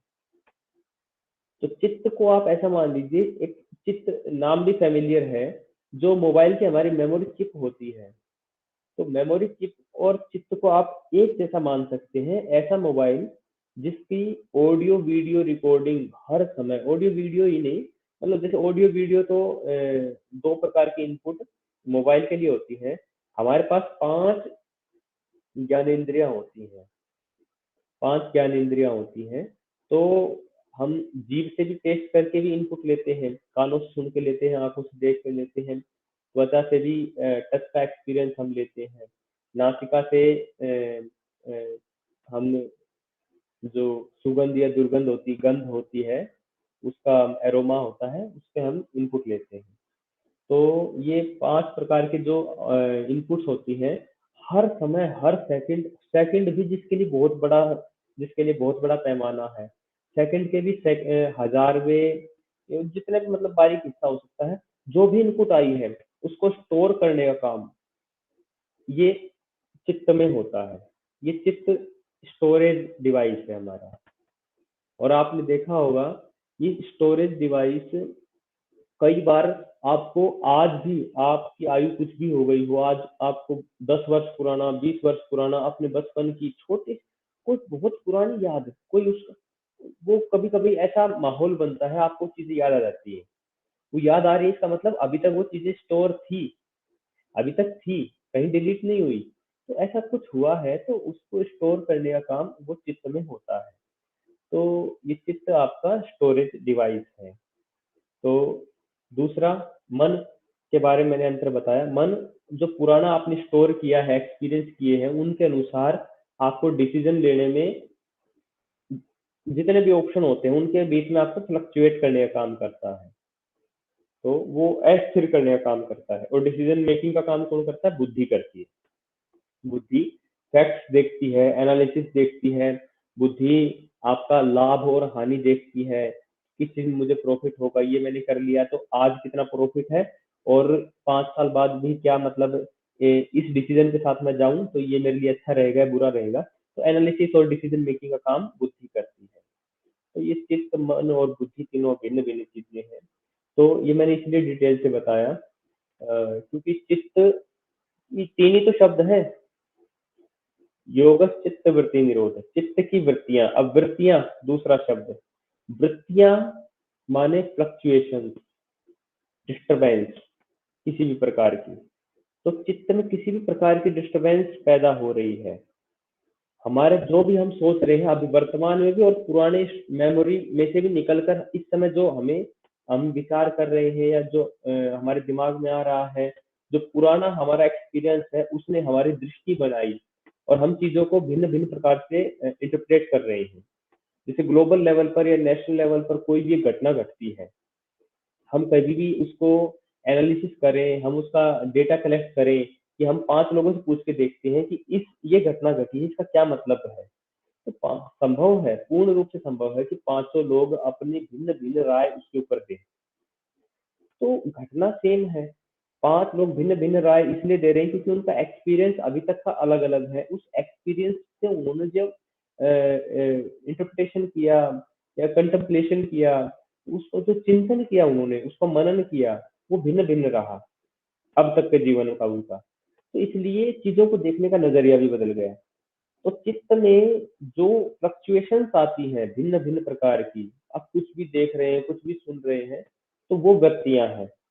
और निरोध, निरोध का सीधा सा अर्थ है उनका रुक जाना, उनका स्टॉप हो जाना, बिल्कुल शांत हो जाना। ये है चित्त की वृत्तियों का निरुद्ध हो जाना, ये योग स्थिति आ जाती है।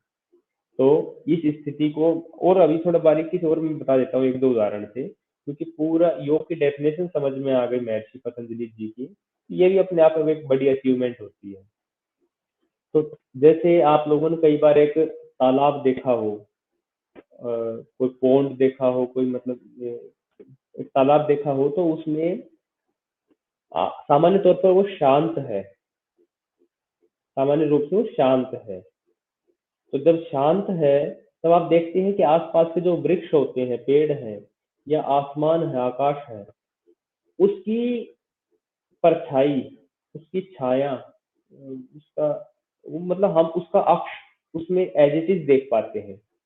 जो पेड़ है, अगर पास में कोई पेड़ है तालाब के, तो हम अगर साइड से देखेंगे तो वो पेड़ हमें परछाई बनाता हुआ उसमें दिखेगा, एक इमेज बनाता हुआ दिखेगा।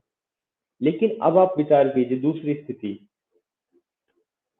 आपने एक पत्थर लिया या 4-5 पत्थर लिए, आपने उस पानी में, जो शांत पानी था, आपने उसमें मारे, आपने उस पत्थरों को फेंका, तो क्या होगा?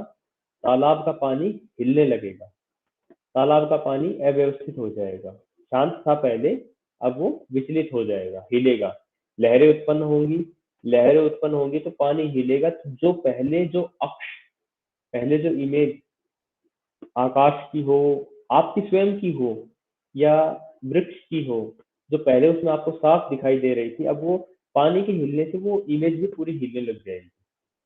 और वो इमेज के हिलने से जो आप सत्य देख सकते थे कि भाई परछाई के रूप में, वो अब आपको नहीं दिखेगा। तो ये ही चित्त में पड़ने वाले, चित्त वो हमारे तालाब के रूप में है, वो जो चित्त है वो हमारे तालाब के रूप में है, और जो उसमें पड़ रहे हैं पत्थर वो वृत्तियां हैं, वो वृत्तियां हैं।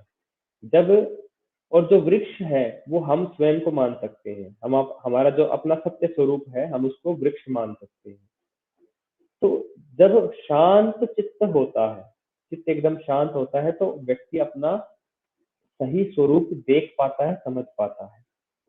लेकिन जब उसमें वृत्तियों के पत्थर बार बार गिरते रहते हैं, बार बार गिरते रहते हैं, वो विचलित हो जाता है, लहरें उत्पन्न होती है, तो जो व्यक्ति अपना सही स्वरूप देख सकता था, वो उसका स्वरूप भी उसी प्रकार से अव्यवस्थित हो जाता है, विचलित हो जाता है। तो ये आपके योग की जो डेफिनेशन है उसके साथ साथ सीधे तौर पे जुड़ा हुआ है।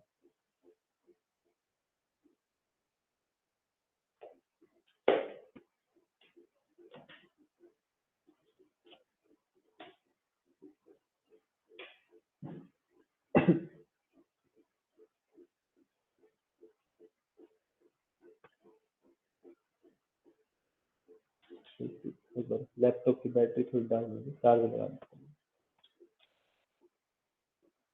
जी, तो मैंने ये उदाहरण दिया, इस उदाहरण में बहुत कुछ छिपा हुआ है, योग की पूरी डेफिनेशन इसमें छिपी हुई है। अब मान लीजिए जैसे एक व्यक्ति बहुत शांत है, उसके ऊपर कोई, उसको कोई संत है, कोई महात्मा है, उसको कोई व्यक्ति अपनी तरफ से गाली गलौज कर रहा है। ऐसा हमने बहुत सारे उदाहरण स्वामी विवेकानंद, महात्मा बुद्ध आदि के बारे में हमने सुने हैं कि उसको बहुत लोग विचलित करने की कोशिश कर रहे हैं, लेकिन उनका चित्त एकदम शांत है, वो वृत्तियों रूपी पत्थर उसके ऊपर कोई विचलित नहीं कर पा रहे हैं। तो क्योंकि व्यक्ति वो अपने स्वरूप में ठहरा हुआ है, तो यही योग है, चित्त वृत्ति निरोध है। जैसे महर्षि दयानंद सरस्वती जी के साथ होता था, वो व्यक्तियों को उनके द्वारा जीवन में किए जाने वाले बहुत सारे नकारात्मक अभ्यासों के प्रति सचेत करते थे। अपना पूरा जीवन उन्होंने ऐसा किया। लेकिन कुछ लोग, स्वार्थी लोग ऐसे होते थे, जो महर्षि दयानंद सरस्वती जब उनको समझा रहे हैं, मतलब आपके भले की बात कर रहे हैं, और वही लोग जिनके जिनके भले की बात हो रही थी वो उनको पत्थर मारते थे, गालियां देते थे। तो ऐसा हर संत महात्मा के जीवन में आता है। तो ये देखने को मिलता है कि चित्त की वृत्तियां जिसकी शांत होती हैं, तो बाहर के प्रभाव उसको अधिक विचलित नहीं कर पाते। तो ऐसा ही जैसे आज के समय हम मान सकते हैं, किसी भी बात से कुछ युवा या कुछ लोग कितने जल्दी उग्र हो जाते हैं, उनका मन शांत या विचलन से दूर नहीं होता, तो वो किसी प्रकार के दंगे फसाद तांडव आदि करते हैं। तो योग का इसलिए संसार को बड़ी आवश्यकता है कि योग आपके मन की शांति बनाए रखता है। तो ये योग है चित्तवृत्ति निरोध के बारे में मैंने सोचता हूँ ये काफी उपयुक्त रहेगा। अब आगे बढ़ते हैं, इसमें अगला सूत्र आता है, योग है चित्तवृत्ति निरोध है, तदा दृष्टु स्वरूप अवस्थानम, तदा दृष्टु स्वरूप अवस्थानम।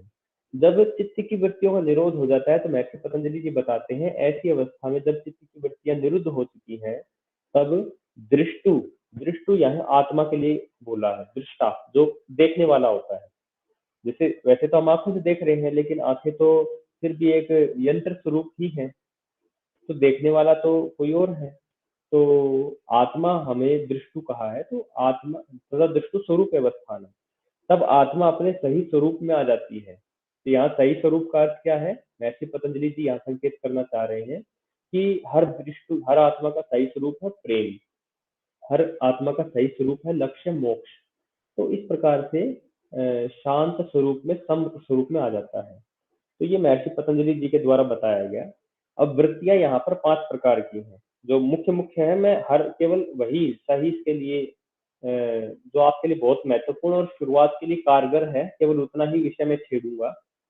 5 वृत्तियां इसमें बताई गई हैं महर्षि पतंजलि जी के द्वारा, और उन 5 वृत्तियों के 2 प्रकार हैं, वो बताता हूँ। तो ये वृत्तियां हैं प्रमाण, विपर्यय, विकल्प, निद्रा और स्मृति।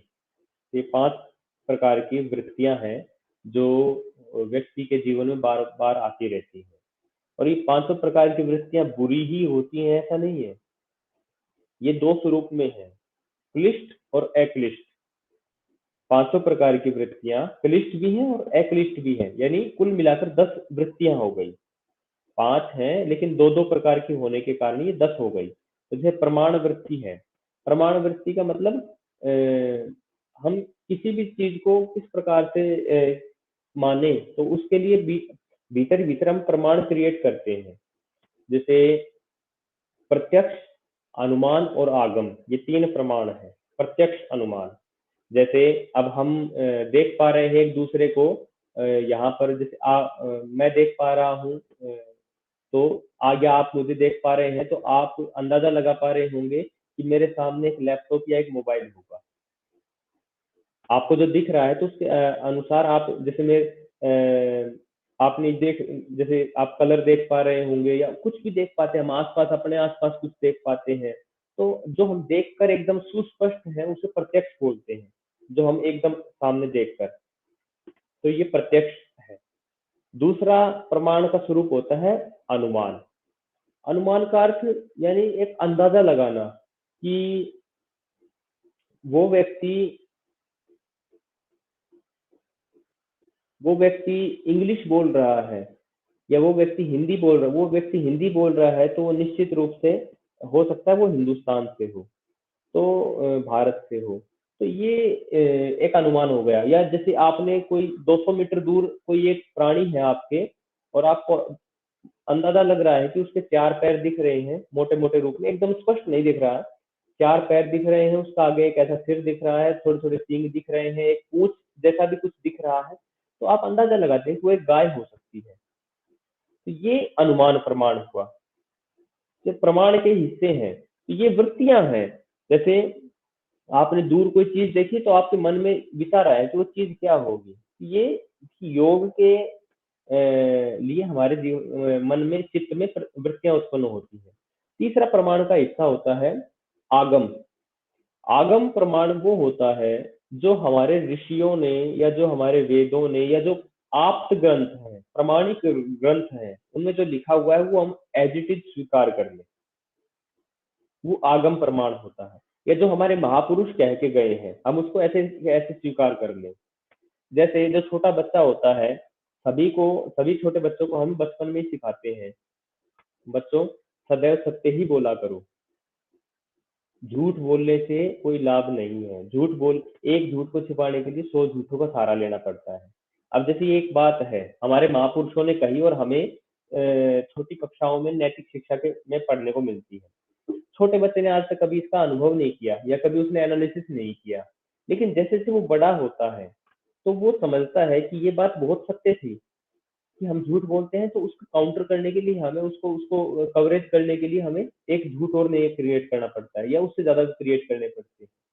तो ऐसी इसी प्रकार से जो आगम, जो हमारे महापुरुषों ने या जो हमारे अच्छे ग्रंथों में जो बात लिखी हुई है, हम उसको प्रमाण स्वरूप स्वीकार कर लेते हैं कि उन्होंने लिखा है तो ऐसा ऐसा होता होगा। तो ये 3 प्रकार के प्रमाण होते हैं। इसी प्रकार से विपर्य, विकल्प, निद्रा और स्मृति, ये 4 इसके और हमारी वृत्तियां होती हैं। मैंने जो बताया ये क्लिष्ट और अक्लिष्ट दोनों प्रकार की होती है। तो हम इसमें आगे बढ़ते हैं। तो 5 प्रकार की वृत्तियां हैं। अब इन वृत्तियों से बचने का उपाय क्या है? तो इन वृत्तियों से बचने के या इन वृत्तियों का निरोध करने के उपाय, ये 3 प्रकार के हैं। ये अब बहुत महत्वपूर्ण विषय पे मैं आ रहा हूँ। हालाँकि जितना समय मैं योग दर्शन करवा रहा हूँ, मुझे लगता है कि ये योग दर्शन के साथ अन्याय है। लेकिन फिर भी जो मुख्य रूप से मैं समझाना चाह रहा हूँ, अगर आप समझेंगे और उसके पश्चात पुनः पढ़ेंगे, तो आपको जीवन में बहुत क्लैरिटी होगी, कम से कम योग के विषय में बड़ी क्लैरिटी होगी। 3 प्रकार के साधक होते हैं या योग के लिए, जैसे आप हैं, हम हैं या और हमारे आस-पड़ोस के व्यक्ति हैं, तो 3 प्रकार के साधक होते हैं, जो योग में आगे बढ़ना चाहते हैं, योग के बारे में जानते नहीं, उनको भी हम साधक रूप में इसमें गिन रहे हैं। एक होते हैं अधम प्रकार के साधक, एक होते हैं मध्यम प्रकार के और एक होते हैं उत्तम प्रकार के साधक। तो हम उत्तम प्रकार के साधक से शुरू करते हैं। उत्तम प्रकार के साधक वो हैं जिनका मन स्वतः ही आप देखेंगे बड़ा शांत रहता है, वो कोई अभ्यास नहीं करते, माने कोई प्राणायाम या कोई इस प्रकार की क्रिया आदि नहीं करते, लेकिन फिर भी हमें अपने समाज में आस-पास ऐसे लोग मिल जाते हैं जो बहुत जल्दी उत्तेजित नहीं होते, जिनको कुछ कहा जाए, जिनका जैसे जो सुख हो तो ज़्यादा मतलब उसको सेलिब्रेट करना का मन नहीं होता, जब दुःख हो तो बहुत ज़्यादा रोना-पीटना नहीं करते। तो ऐसे लोग होते हैं हमारे आस-पास, तो उनको बोलते हैं उत्तम साधक। और इसका इसका बैकग्राउंड कहाँ होता है, इसका बैकग्राउंड कौन कैसा है, इसका बैकग्राउंड हमारे पूर्व जन्मों में होता है। ये हमारे पूर्व जन्मों की जो यात्रा होती है कि हम पिछले जन्म में हम कैसे कर्म करते थे, कैसा सोचते थे, हमारे क्या एक्शन रहे थे, तो उसका लाभ या उसकी हानि, उसकी सजा या उसका जो भी फल रहता है, वो हमें अगले जन्म में उसका मिलता है। ऐसे हमारे दर्शन ग्रंथ कहते हैं और ऐसा हम मानते भी हैं। तो पिछले जन्मों की एक योग की अवस्था के कारण आज वो व्यक्ति, आज जो हमें दिख रहा है उत्तम प्रकार का साधक, वो बहुत शांत महसूस करता है अपने आप को। तो ऐसा हमें आस-पास दिखता है, तो ऐसे प्रकार के साधकों को हम उत्तम साधक कहते हैं। तो इनके लिए महर्षि पतंजलि बताते हैं, इनके लिए योग की असीम अवस्था, उच्चतम अवस्था जो कि समाधि है। योग की उच्चतम अवस्था या योग का अर्थ ही समाधि है। मैंने इसके बारे में कल बताया था। महर्षि व्यास जी ने जो योग दर्शन का जो भाष्य किया था, उसमें वो लिखते हैं कि योग है समाधि, योग का अर्थ ही समाधि है। तो योग साधक यानी समाधि को प्राप्त करने के लिए ये उत्तम साधक है, और इनके लिए समाधि को प्राप्त करने के 2 तरीके बताए। ये वो तरीके हैं जो मैंने अभी गीता में भी दोहराए थे। पहले समाधि पाद के 12वां जो सूत्र है, अभ्यास वैराग्याभ्याम तन्निरोध है। अभ्यास और वैराग्य इस उत्तम प्रकार के साधक के लिए चित्त की वृत्तियों का निरोध करने वाले साबित होंगे। तो मैंने थोड़ी देर पहले बता दिया था, अभ्यास और वैराग्य क्या होता है, बारंबार प्रैक्टिस करना किसी चीज की, और वैराग्य यानी हाईएस्ट लेवल ऑफ नॉलेज या प्योरेस्ट लेवल ऑफ नॉलेज, सबसे सर्वोत्तम प्रकार की जो ज्ञान होता है वो वैराग्य होता है। तो ये उत्तम प्रकार के साधक के लिए हमें ध्यान रखना चाहिए। अब दूसरा प्रकार का साधक आता है मध्यम प्रकार का साधक। मध्यम प्रकार का साधक वो होता है जो करने की इच्छा तो रखता है, लेकिन कभी वो अत्यंत शांत हो जाता है, कभी वो उत्तम प्रकार के साधक की तरह आ जाता है, और कभी वातावरण मिलने पर अधम प्रकार के साधक की तरह भी हो जाता है। ज्यादातर लोग ऐसे में ही रहते हैं, इसी स्थिति में रहते हैं। कैसा? संतों के आश्रम में गए, 4 अच्छे लोगों के बीच में आए, तो उनका भी मन मस्तिष्क शांत और सकारात्मक हो जाएगा। समझने की बात है, ये बहुत व्यवहारिक चीजें हैं। महर्षि पतंजलि का योग दर्शन 4 अच्छे लोगों के बीच में आया या एक भी अच्छे व्यक्ति के साथ संपर्क में है, जब तक वो अच्छे संपर्क में है, अच्छे किसी आश्रम में है, संत के पास है, सकारात्मक व्यक्ति के पास है, तब तक उसका भी मन, उसका भी चित्त सकारात्मक अवस्था में रहता है।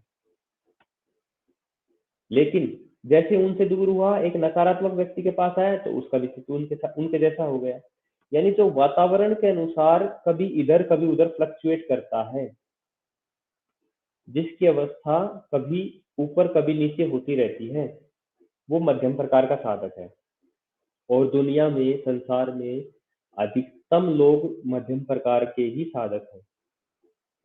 आप और हम अपने ऊपर इसको हम इसको समझ सकते हैं। तो मध्यम प्रकार के साधकों के लिए महर्षि पतंजलि जी बताते हैं जो तरीका, उस तरीके का नाम है अष्टांग योग। अष्टांग योग, अष्टांग योग यानी ये 8 अंगों वाला जो योग होता है। हमने अष्टांग योग शब्द जरूर सुना होगा, क्योंकि महर्षि पतंजलि जी के ही अब आगे आएगा, लेकिन मैं इसको अभी थोड़ा बेसिक बता देता हूँ इसका। ये अष्टांग योग बहुत महत्वपूर्ण, मैं इसकी डिटेल बता ही देता हूँ। अष्टांग योग 8 अंगों का, 8 लिम्स ऑफ योगा। तो इसके जो 8 अंग वो मैं पहले बता देता हूँ। यम, नियम, आसन, प्राणायाम, प्रत्याहार, धारणा, ध्यान और समाधि। फिर बता देता हूँ, यम, नियम, आसन, प्राणायाम, प्रत्याहार, धारणा, ध्यान, समाधि। तो इसको जो अष्टांग योग है, ये मध्यम प्रकार के साधक के लिए बहुत महत्वपूर्ण है। मध्यम प्रकार के साधक के लिए अष्टांग योग ही एक तरीका है योग तक पहुंचने का या समाधि तक पहुंचने का। तो अष्टांग योग को मैं एक बार पूरा अच्छे से खोल के भी उसकी व्याख्या करूं, उससे पहले मैं एक बार अधम प्रकार के साधक के लिए एक बार और बता देता हूँ। सॉरी, मैं इसमें गलती कर रहा हूँ।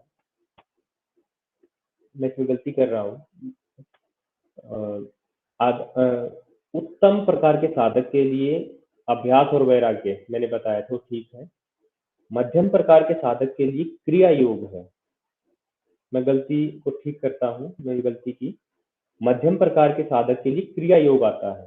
क्रिया योग है तप, स्वाध्याय और ईश्वर प्रणिधान। तप, स्वाध्याय और ईश्वर प्रणिधान, ये नियम जो यम नियम आदि होते हैं, तो उसमें नियम का एक हिस्सा होता है, अंतिम 3 हिस्से होते हैं, तप, स्वाध्याय और ईश्वर प्रणिधान।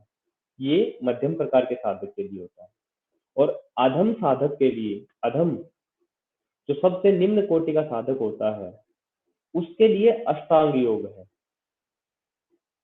जो निम्नतम कोटि का साधक है, अष्टांग योग है, जिसका मन बड़ा हमेशा ही लगभग व्याकुल रहता है। संतों आदि के समझाने या सकारात्मक लोगों के बीच आने पर भी जिसके ऊपर ज्यादा सकारात्मक प्रभाव नहीं पड़ता है, बहुत कम पड़ता है, तो ये अधम प्रकार का साधक होता है। अब मैं अष्टांग योग पर आता हूँ, समय की सीमाओं को ध्यान रखते हुए। तो अष्टांग योग में 8 अंग, यम, नियम, आसन, प्राणायाम, प्रत्याहार, धारणा, ध्यान, समाधि। फिर यम हमारे 5 प्रकार के होते हैं। अहिंसा, सत्य, अस्तेय, ब्रह्मचर्य और अपरिग्रह। अहिंसा बोलते हैं, जो अहिंसा शब्द हम खूब सुनते हैं, अहिंसा परमो धर्म आदि सुन के।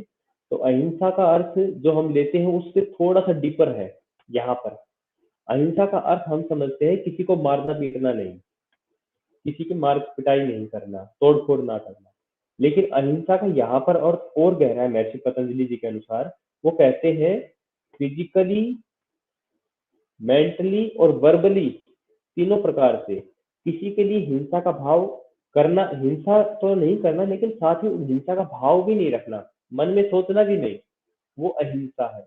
और बोलना भी नहीं, यानी किसी को कटु वचन भी नहीं बोलना। किसी को कटु वचन बोल रहे हैं तो भी वो भी महर्षि पतंजलि जी के अनुसार एक प्रकार की हिंसा ही है। तो अहिंसा सबको समझ में आया होगा। ना गलत बोल के किसी का दिल दुखाना, ना किसी के लिए कटु वचन मन में सोचना, और करने की तो दूर की ही बात है। इस प्रकार से ये अहिंसा है। दूसरा सत्य। सत्य भी जैसे जैसा आप जानते समझते हैं वैसा बोलना, वैसा वैसा कर्म करना, वैसा वैसा कर्म करना भी ये सत्य में आता है। अहिंसा सत्य। अस्तेय, अस्तेय यानी ना करना, चोरी ना करना, जो आपका नहीं है। चोरी करना भी मन, वाणी और कर्म से। कर्म से तो करनी ही नहीं है, लेकिन मन से भी चोरी ना सोचना, या किसी की आपस में चर्चा भी ना करना किसी और की वस्तु के लिए, ये अस्तेय है। चौथा ब्रह्मचर्य, यानी ब्रह्म के भाव में रहना, अपने इंद्रियों को कंट्रोल और संतुलित रखते हुए, ये भी कर्म, मन और वाणी तीनों से ही ब्रह्मचर्य का पालन करना। और चौथा अपरिग्रह। अपरिग्रह का अर्थ होता, परिग्रह का अर्थ होता है चीजों को अनावश्यक रूप से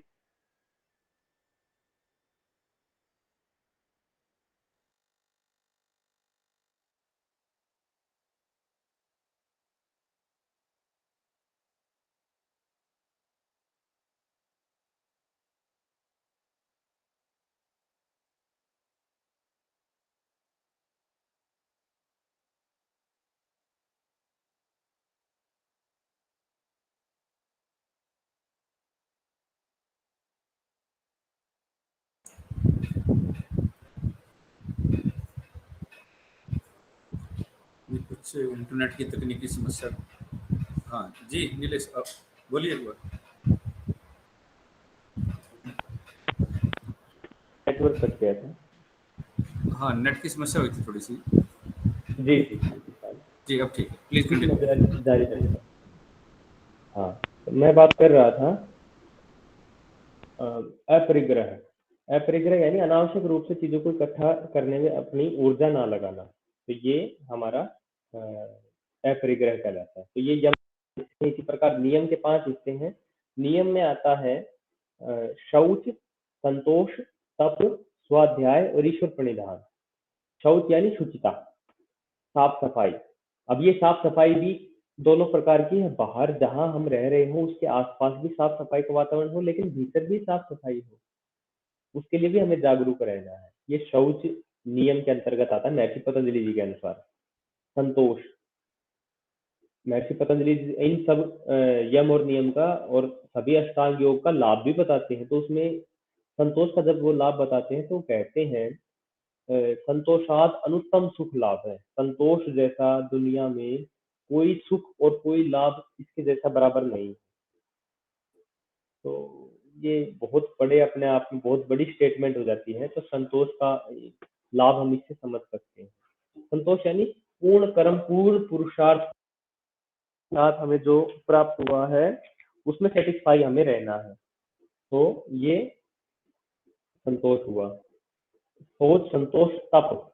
तप का अर्थ होता है, तप का वही अर्थ होता है जो थोड़ी देर पहले मैंने श्रीमद् भगवत गीता में बताया था। सुख दुख, लाभ हानि, सर्दी गर्मी, भूख प्यास, जो बिना विचलित हुए उन्हें सहन करते हुए भी अपने कर्मों से, अपनी साधना से पीछे ना हटना, ये तप है।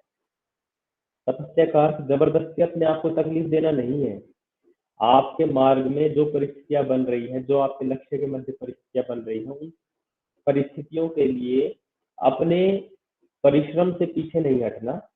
निरंतर, थोड़ी सर्दी बढ़ रही है तो भी अपना कार्य करते रहना, गर्मी बढ़ रही है तो भी अपना कार्य करते रहना, थोड़े भूखे हैं तो भी अपने कार्य से पीछे नहीं हटना, कोई सम्मान कर रहा है तो भी अपने कार्यों में उतनी ही गति से लगे रहना, कोई अपमान है तो भी अपनी कार्यों में उतनी ही गति से लगे रहना, तप है। अब मैंने एक चीज बताई थी थोड़ी देर पहले, नियम के जो अंतिम 3 हिस्से हैं, तप, स्वाध्याय और ईश्वर प्रणिधान, ये तीनों तत्व, ये तीनों जो अंग हैं, ये मिलकर क्रिया योग बनाते हैं। इन तीनों का जो इकट्ठा जो जुड़ाव होता है वो क्रिया योग कहलाता है। तप, स्वाध्याय, ईश्वर प्रणिधान। तप के बारे में मैंने बताया। स्वाध्याय शब्द का अर्थ 2 है। स्वाध्याय शब्द का एक अर्थ तो है अच्छे अच्छे ग्रंथों को पढ़ना, अच्छी अच्छी पुस्तकों को पढ़ना, अच्छे लोगों के पास बैठकर उनकी बातों को सुनना। लेकिन इसका एक अर्थ है अपना भी अध्ययन करना, स्वयं का भी अध्ययन करना।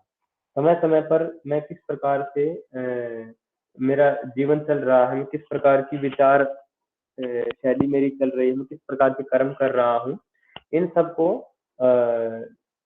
निरंतर सोचते हुए अपने आप को उत्थान की ओर अग्रसर करना, तो ये स्वाध्याय है। और पांचवा और अंतिम तत्व है ईश्वर प्रणिधान। ईश्वर प्रणिधान का अर्थ होता है अपने सब कर्मों में पूरा पुरुषार्थ करते हुए अपने सारे कर्मों को ईश्वर के प्रति समर्पित करते हुए चलना। ऑलमाइटी, जो हमारा जो भी ईश्वर है, उसके प्रति सारे कर्मों को समर्पित करते हुए चलना, ये ईश्वर प्रणिधान है। कि हमने ये कुछ कुछ ऐसा, ये कर्मण्यवाधिकारस्ते मां, अपना कर्म करके उसकी फल की चिंता परमेश्वर के ऊपर छोड़ते हुए शांत भाव में रहना। तो ये अष्टांग योग है। और अधम साधक के लिए अष्टांग योग योग समाधि तक पहुंचने का एक जरिया है। इसमें आते हैं बहुत सारे विषय हैं, तो अब समय इसका ठीक है। अब हम थोड़ा ना बाकी का जो हमारा अंतिम 2 चैप्टर रह रहे हैं हम उसकी ओर बढ़ते हैं। योग पातंजलि योग दर्शन में के अनुसार पहले मैं 2-3 छोटी मोटी चीजें क्लियर कर देता हूँ। एक तो पातंजलि योग दर्शन में एक भी आसन का जिक्र नहीं है। जो हठ योग के ग्रंथ आएंगे उनमें योग आसनों का जिक्र है। पातंजलि योग दर्शन में एक भी आसन का जिक्र नहीं है। और प्राणायाम की बात करें तो प्राणायाम में महर्षि पतंजलि जी 4 प्राणायामों की चर्चा करते हैं। वो 4 प्राणायाम है बाह्य प्राणायाम, आभ्यंतर प्राणायाम, बाह्य आभ्यंतर विक्षेपी और स्तंभवर्ती। ये 4 प्रकार के प्राणायाम महर्षि पतंजलि जी बताते हैं और इनके ही फिर वो लाभ भी मैंने बताया ना, हर एक चीज के वो लाभ भी बताते चलते हैं। तथा क्षीयते प्रकाशावरणम, इससे जो हमारे एक प्रकाश, जो हमारे असल जो प्रकाश है आत्मा का, सत्य ज्ञान का, उसके ऊपर जो एक आवरण लगा हुआ है उसको कम करने का काम ये प्राणायाम करता है। तो इसका क्या अर्थ होगा, आप इसको ऐसे मान लीजिए जैसे एक लालटेन है, लालटेन के चारों ओर कांच के ऊपर कालिक सी लग जाती है, या टॉर्च मान लीजिए, तो कालिख लग जाती है तो जो उसका सही प्रकाश जो बाहर आना चाहिए वो नहीं आ पाता, जितनी उसकी क्षमता है वो सारा प्रकाश बाहर नहीं आ पाता। ऐसे टॉर्च के जो बाहर का कांच होता है या आपके मोबाइल की जो फ्लैश लाइट है, इसके भी बाहर अगर हम कोई ऐसा कोई कागज या कोई रेत या कुछ भी हम गंदगी लगा देते हैं तो जो उसका पूरा प्रकाश वो बाहर नहीं आ पाता, तो एक आवरण बन जाता है, एक कालिख का, एक गंदगी का। तो उस आवरण को जो हमारे चित्त, हमारे मन, हमारी आत्मा पे बन जाता है समय के साथ, गलत अनुभवों के साथ, अज्ञान के कारण, तो उसको हटाने का काम प्राणायाम करता है, उसको कम करने का काम प्राणायाम करता है। कितना बड़ा लाभ महर्षि पतंजलि जी बताते हैं। आसन के बारे में वो कहते हैं स्थिर सुखम आसनम, स्थिरता पूर्वक और सुख पूर्वक किसी एक स्थिति में लंबे समय तक बैठना, यही आसन है। उसी को उन्होंने कोई डेफिनेशन नहीं दी ज्यादा इससे आगे बढ़कर। फिर इसके बाद वो अष्टांग योग में प्रत्याहार, प्रत्याहार का अर्थ आता है अपनी इंद्रियों को भीतर की ओर समेटना। प्रति आहार, प्रति यानी विरुद्ध, और आहार जो, जैसे आंखों का आहार क्या है, दृश्य, बाहर का देखना, ये हमारी आंखों का आहार है। कानों का आहार है बाहर का कुछ सुनना। तो जो इनका जो आहार है इसका विरुद्ध उन्हें देना। आंखों का आहार देखना है तो आंखों को बंद करना, अपनी जो दृष्टि इंद्री है उसको अंदर की ओर समेटना, कर्णेंद्री है उसको अंदर की ओर समेटना, अंदर की आवाज सुनना, अंदर के दृश्य देखना। तो इस प्रकार से प्रत्याहार है, प्रत्याहार। फिर इसके बाद आता है धारणा। धारणा किसी एक चीज के ऊपर थोड़ी देर के लिए कॉन्सेंट्रेट करना। ध्यान, ध्यान यानी कंसंट्रेशन का लेवल और उसका जो मतलब उसका गाढ़ापन हो जाता है, उसमें और ज्यादा वो गहराई आ जाती है, तो वो ध्यान बन जाता है। और समाधि, जब ध्यान बिल्कुल हर रूप से परिष्कृत हो जाता है, हर रूप से आप, स्वामी विवेकानंद जी के बारे में मैं अक्सर पढ़ता हूँ तो उनके बारे में पढ़ने को मिलता है, दो परिस्थितियां बनी उनके साथ। एक बार तो एक ऐसी स्थिति, दोनों बचपन की परिस्थितियां हैं, आप सोच सकते हैं वो अपने पूर्व जन्म से कितने ऊंचे योगी के रूप में उन्होंने अपना जीवन जिया होगा कि उनको अगले जन्म में छोटी सी आयु से ही इतना ध्यान प्राप्त हुआ। एक स्थिति में पेड़ के नीचे बैठे होते हैं तो चारों तरफ से मच्छरों का इतना प्रकोप हो जाता है, ध्यान में बैठे थे, वो छोटी आयु थी, बच्चे ही थे, छोटी आयु में ही उनके पूरे शरीर पर अलग अलग स्थानों पर मच्छर लगे हुए, मच्छरों ने लगभग लगभग उनके शरीर को पूरी तरीके से ढक लिया, उनका खून चूस रहे थे, काट रहे थे, लेकिन उनका ध्यान नहीं बढ़ रहा। कितनी बड़ी बात हम सोच कर देख सकते हैं। आज हम थोड़ी देर के लिए भी आंखें बंद करते हैं, ध्यान लगाने की कोशिश करते हैं, एक भी मच्छर काटने के बाद दूर हमारे आसपास भी आता है तो हमारा ध्यान हट जाता है, हम उसको हटाते हैं। तो ये परिस्थिति, एक बार ऐसी घटना, वो अपने कुछ दोस्तों के साथ ध्यान ध्यान खेल रहे थे, भाई थोड़ी देर बैठते हैं सभी मिलके। 8 वर्ष की आयु थी उस समय उनकी, तो कुछ बच्चे थे। उस समय एक कहीं से एक सांप आता है, कोबरा, कोबरा होता है, कोई नहीं होता, सांप होता है। तो वो ऐसे आता है तो ज्यादातर बच्चों का तो ध्यान होता नहीं, इतना गहरा ध्यान नहीं होता उनका। तो सांप आता है तो सांप की आवाज से या उसको, मतलब उसको कई बच्चे आंखें खोल भी लेते हैं, कोई आंखें सभी बंद नहीं करके रख पाते, तो उनको पता चल जाता है। सारे बच्चे भयभीत होकर दूर भाग जाते हैं, किसी पेड़ की ओट में छिप जाते हैं, और वो सांप थोड़ी देर वहीं रुका रहता है। तो वो सब स्वामी विवेकानंद को आवाज देते हैं, नरेंद्र नाम होता है उनका, नरेन कहते थे उनको, नरेन नरेन नरेन नरेन, आपके आसपास सांप है। लेकिन बच्चे नरेन की आंख ही नहीं खुलती, क्योंकि उनको सुन ही, वो भीतर की आवाज के प्रति इतना सचेत थे, वो भीतर की आवाज को सुनने में इतना मगन थे, उनको बाहर की आवाज पहुंच ही नहीं पा रही थी। तो ये प्रत्याहार का भी उदाहरण है कि बाहर से अंदर की ओर समेटा हुआ, और ये ध्यान और समाधि का भी अल्टीमेट उदाहरण है, छोटी सी आयु में। तो ये कुछ एक उदाहरण मैंने बताए।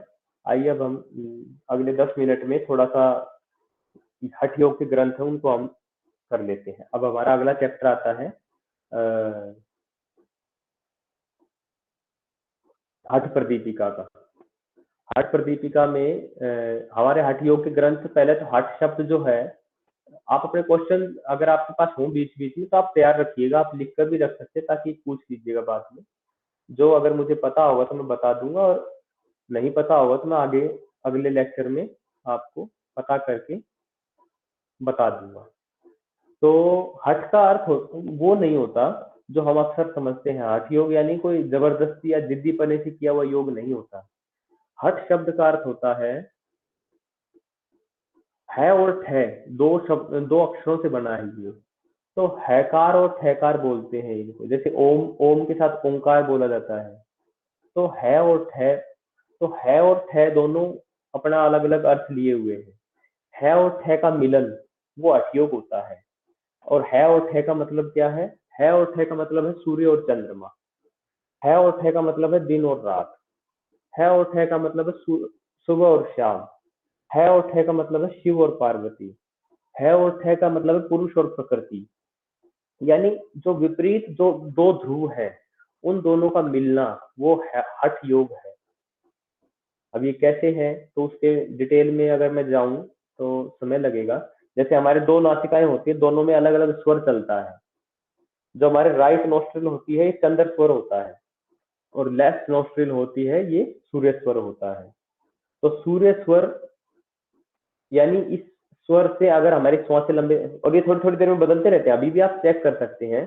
जैसे ऐसे ऐसे जोर से एक साथ बात फेंकेंगे तो आपको अंदाजा होगा दोनों नाक से एक साथ नहीं चल रहा था, एक ही नाक से हवा आ रही है।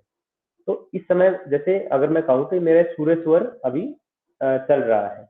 तो सूर्य स्वर के चलने से अलग प्रकार का एक आपका करेक्टर होता है, अलग प्रकार के इसके इम्पैक्ट होते हैं, और चंद्र स्वर के चलने के अलग इम्पैक्ट होते हैं। दोनों का एक साथ चलना बहुत थोड़े समय के लिए होता है।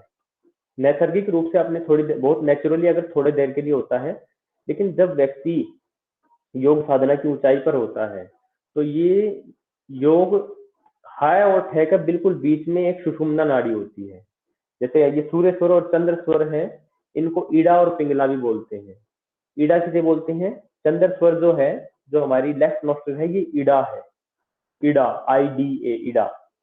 और जो सूर्य स्वर है ये राइट नोस्ट्रिल है, ये पिंगला है, पिंगला नाड़ी। और ये दोनों हमारे इस प्रकार से ऊपर से जाते हुए घूमते हुए पूरे मतलब पूरे शरीर में तो नहीं, लेकिन स्पेसिफिकली ये पीठ या पूरा जो हमारा स्पाइनल कॉर्ड है इसमें से निकलती है। और फिर इन दोनों के बीचों बीच एक होती है, उसे बोलते हैं सुषुम्ना नाड़ी। तो तीन प्रकार की नाड़ियों को तो हमें जरूर समझना ही चाहिए। वैसे अलग अलग ग्रंथों में जैसे शिव संहिता में 72,000 नाड़ियों का आता है, तो कहीं एक पुराण में 72,72,10,201 नाड़ियों की भी चर्चा आती है। तो अलग अलग है, लेकिन तीन नाड़ियों के बारे में तो हमें पता होना ही चाहिए। कौन कौन सी? ईड़ा लेफ्ट, पिंगला राइट, और इन दोनों के बीच में होती है सुषुम्ना। तो ये सुषुम्ना में जब लंबे समय के लिए श्वास प्रवाहित होता है तो योग और समाधि की स्थिति होती है। इसी से ही फिर हम एक शब्द और निकलता है, कुंडलिनी जागरण। जब ये लंबे समय चलता है तो कुंडलिनी का जागरण होता है। तो हठ योग का ये बेसिक है। हठ योग की शुरुआत शरीर की शुद्धि से होती है। शरीर की शुद्धि यानी शरीर को ही हठ योग में घट भी बोलते हैं। घट यानी मटका, शरीर को एक घट रूप में हम देखते हैं, और घट शुद्धि भी इसके लिए उपयोग में आता है। तो शरीर शुद्धि करके यह माना जाता है कि स्वस्थ शरीर में ही स्वस्थ मन और स्वस्थ एकाग्रता का निवास होगा।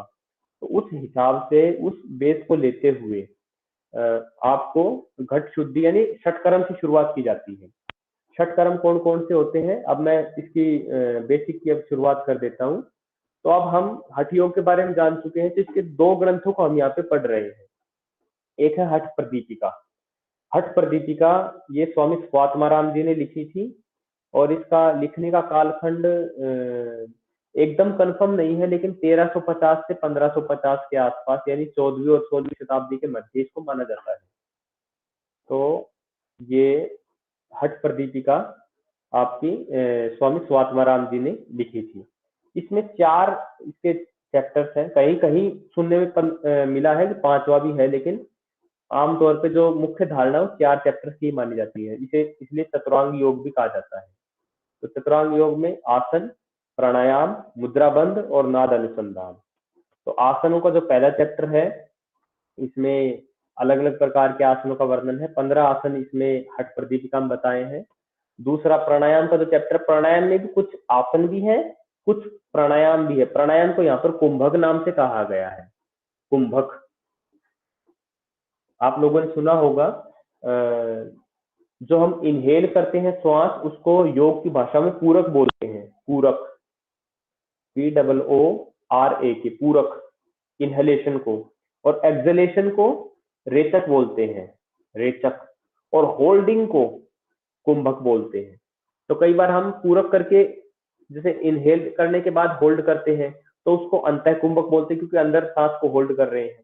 और कई बार सांस निकाल के होल्ड करते हैं तो उसको बाह्य कुंभक बोलते हैं, बाहर हम होल्ड करते हैं सांसों को।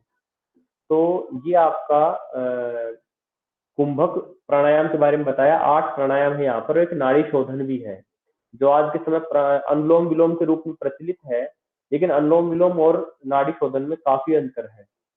तो नाड़ी शोधन और 8 प्राणायाम इसमें है। इसके बाद इसमें षटकर्म भी है।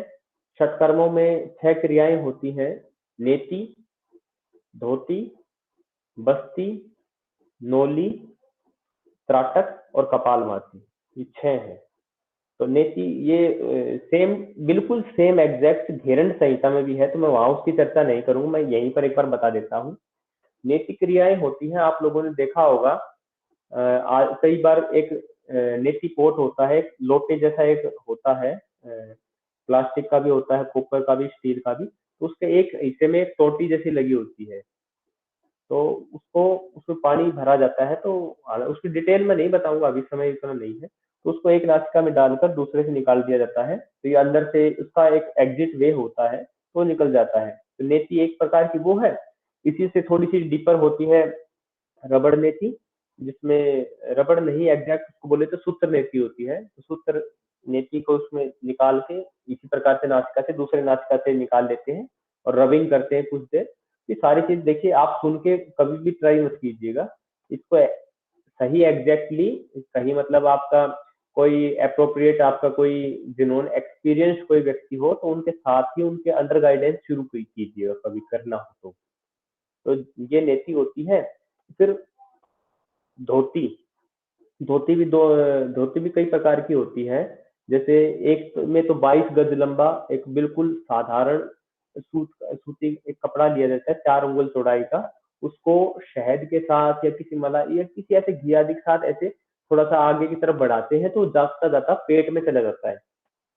पूरा आपके फूड पाइप जो आहार नाल होती है उसमें से वो चला जाता है, और फिर धीरे धीरे उसको निकालते हैं, तो जो एक्स्ट्रा कफ यहाँ होता है वो निकल जाता है। सारे षटकर्मों का बेसिक जो लक्ष्य है, जो अल्टीमेट एम है, वो केवल आपके शरीर की शुद्धि करना है। जो एक्स्ट्रा कफ है, जो एक्स्ट्रा पित्त है, जो वात है, उनको निष्कासन शरीर से करना। तो ऐसे धोती होती है। इसी प्रकार से धोती में एक दंड धोती भी होती है, जो केले का सबसे भीतर का तना होता है, जिसकी मोटाई बहुत ज्यादा ना हो।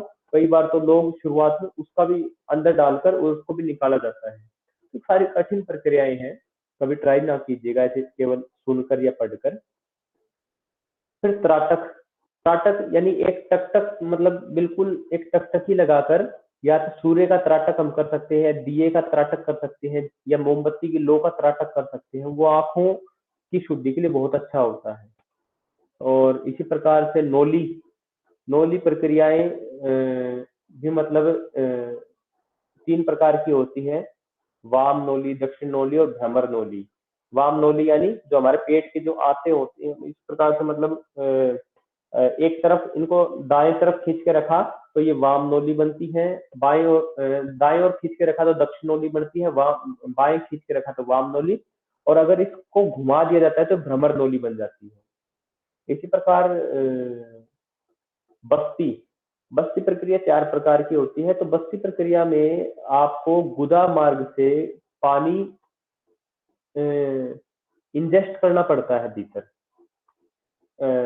पानी को भीतर इंजेस्ट करते हैं तो वो आंतों के भीतर मतलब घूमता है और फिर मल द्वार के माध्यम से ही दोबारा उसको बाहर निकाल दिया जाता है। तो इस प्रकार से ये चलता है, जिसको हम आजकल आमतौर पर एनीमा बोलते हैं।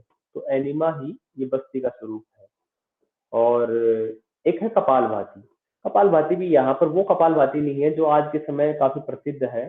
कपालभाति यहाँ पर 3 प्रकार का है, वातक्रम, व्युत्क्रम और शीतक्रम। तो ये 3 प्रकार के कपालभाति इसमें आते हैं। तो ये आपका चैप्टर रहा हठ प्रदीपिका का। जो इसमें फिर जो प्राणायाम आते हैं मैं उसका थोड़ा सा एक बार बता देता हूँ। इसमें 8 प्रकार के प्राणायाम आते हैं, कुंभक बोलते हैं उनको। और सूर्य भेदन है, उज्जाई है, शीतली, भस्त्रिका, भ्रामरी, मूर्छा, प्लावनी और केवली। ये 8 प्राणायाम इसमें आते हैं, कुंभक का जिनको नाम दिया गया है। और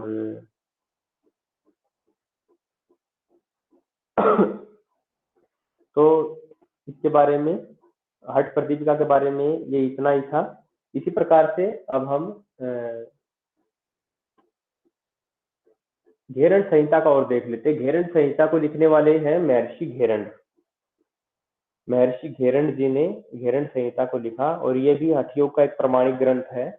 और इसमें 7 चैप्टर्स हैं, इसमें 7 अंग होते हैं। तो इसमें भी षटकर्म सबसे पहले इस्तेमाल लिया जाता है। फिर आसन, प्राणायाम, प्रत्याहार, ध्यान, धारणा, ध्यान, समाधि। समाधि का ही नाद अनुसंधान का नाम के रूप में उसमें आपका हठ योग प्रदीपिका में इस्तेमाल किया गया था। तो ये इसमें आपके घेरण संहिता के हिस्से हैं। अब घेरण संहिता में और हठ योग प्रदीपिका में भी बाधक और साधक तत्व आते हैं। आपके सिलेबस में दिया हुआ है या नहीं ये मैं नहीं जानता, लेकिन ये चीजें पता होनी चाहिए। साधक और बाधक तत्व आते हैं, तो 6 बाधक और 6 साधक तत्वों का इसमें योग बताया गया है। बाधक तत्व वो होते हैं जो आपकी साधना के बीच में अड़चन डालते हैं, अवरोध पैदा करते हैं। और साधक तत्व वो जो आपका इसमें सहयोग कर देते हैं।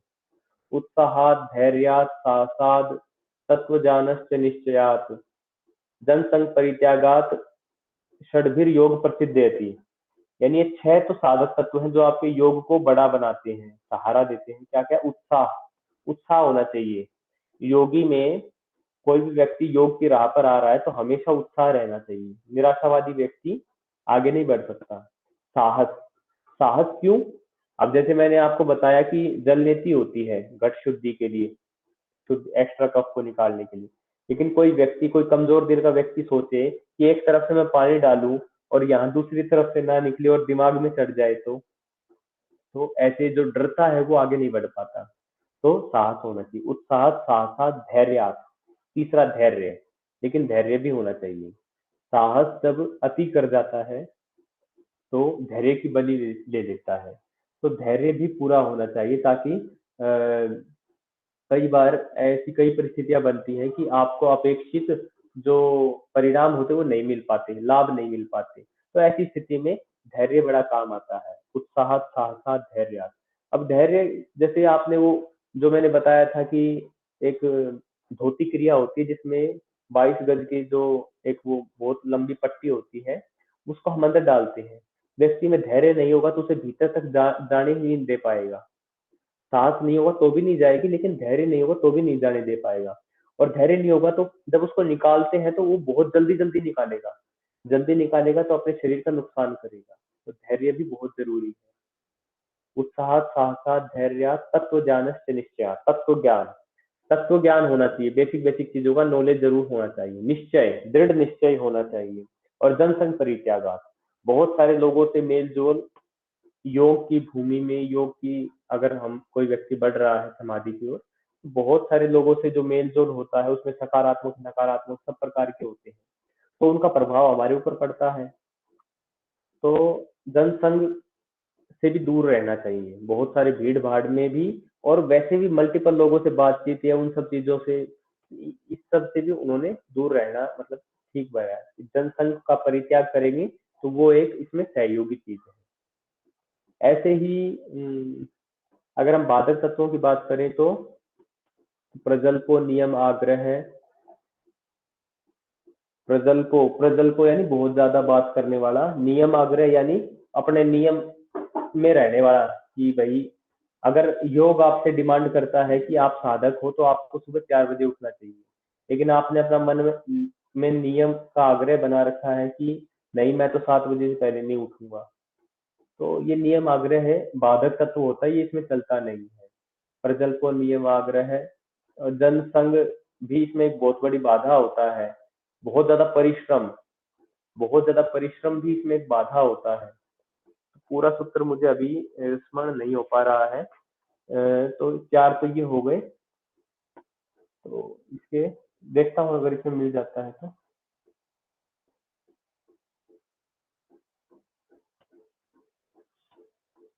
ये इसके 7 चैप्टर हैं इसमें, षटकर्म, आसन, मुद्रा, प्रत्याहार, प्राणायाम, ध्यान, समाधि। षटकर्म यानी शरीर की शुद्धि से शुरू होती है। ये 4 प्रकार की धोती प्रक्रियाएं हैं। तो ये सारी चीजें इसमें दी हुई हैं, लेकिन ये प्रैक्टिकल चीजें हैं, कभी भी ना इनको अपने आप ही शुरू करने का प्रयास नहीं करेंगे। हाँ, इसमें 32 आसन होते हैं और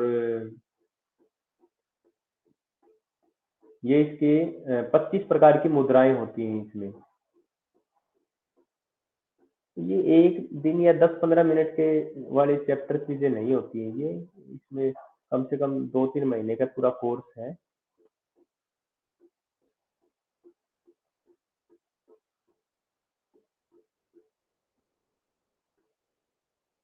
शायद इसमें साधक बाधक तत्व नहीं है, देख लीजिएगा, मैं इसका थोड़ा कल एक बार फिर से रिपीट कर दूंगा। एक तो प्रजल्प है यानी बहुत ज्यादा बातचीत इसमें अच्छी नहीं होती है, और नियम आग्रह है, और बहुत ज्यादा पुरुषार्थ भी इसमें अच्छा नहीं होता है। अत्याहार, अत्यधिक आहार, बहुत ज्यादा खाना, अत्याहार है, प्रयासस्य, प्रजल्पो नियम आग्रह है, और एक और रह गया, तो बहुत ज्यादा आहार, बहुत ज्यादा बोलना और अनावश्यक रूप से बोलना, ये बहुत सारे लोगों से मिलना जुलना करना, बहुत ज्यादा मेहनत करना, तो और अपने नियमों में बहुत ज्यादा कड़ाई से रहना, ये सब चीजें इसमें नुकसान पहुंचाती है। तो ये मेरी तरफ से ये आज का पूरा विषय रहता है। और अब आप में से यदि किसी का कोई प्रश्न हो तो आप अपना प्रश्न रख सकते हैं। Sir, Rajdeep here. Am I audible? Yeah. Sir, is there any Yes. similarity or overlap in the asanas, mudras, and bandhas described in Hatha Pradipika versus the Gheranda Samhita? Are there similarities in these? The 15 asanas which are taken by Swami Swatma Ji in Hatha Yoga Pradipika are same as repeated as in Gheranda Samhita by Maharishi Gheranda also. That asanas, all 15 are there in both the text, but there are extra asana which are taken by Maharishi Gheranda in Gheranda Samhita. That is total of 32 asanas are there in Gheranda Samhita. And while talking about Kumbhak, that is pranayam, you are saying, the pranayama, both are having 8 pranayamas, but there are dissimilarities of only 3 pranayamas. While I was talking about Kevali, Plavani, Murcha. These three pranayamas are different in Gheranda Samhita. Maharishi Gheranda took their Chandravedi, and there are 2 more like that. Only these means 5 pranayama are common in both of the texts. Okay. And talking about mudras, there are 25 mudras in Gheranda Samhita and 10 mudras in Hatha Yoga Pradipika. So then only 15 mudras are different, which are taken by Maharishi Gherend ji, and rather all 10 mudras both are common in both of the texts. Thank you, sir. Is there any chart available which tells how to practice this on what regularity, frequency, and will all these pranayams, bandhas, mudras be taught to us during the practical classes? Yeah, these are actually for only practical course. But a basic theoretical should be cleared before that. And what time was this lecture in given? I don't think this was enough for that. But I think, as I can guess, we shall have a 15 days practical session. We will cover that up, all of that doubts and theoretical and practical aspects. We shall cover that. Thank you, sir. Thank you very much. Neeraj ji, मैं भी इसमें add on कर देता हूँ सभी विद्यार्थियों को। जो ये प्रैक्टिकल से संबंधित जितनी भी प्रक्रियाएं हैं जो यहाँ पे हम अभी बताने में असमर्थ हैं, वो प्रैक्टिकल जो सेशन होगा 15 दिन का, उसमें आप लोग को विस्तार से बताई जाएंगी, जिसमें बाकायदा करके भी दिखाई जाएंगी वो चीज़ें। तो आप लोग उसका इंतजार कर सकते हैं। हाँ, अगर आप दूसरे रीजन के हैं तो आपका रीजन जब उसको प्रैक्टिकल कराएगा तो वो मैटर अलग है, लेकिन हम जो कराएंगे अगर उसमें आप आमंत्रित रहेंगे, अगर आप आना चाहें तो आप भी इसमें अटेंड कर सकते हैं।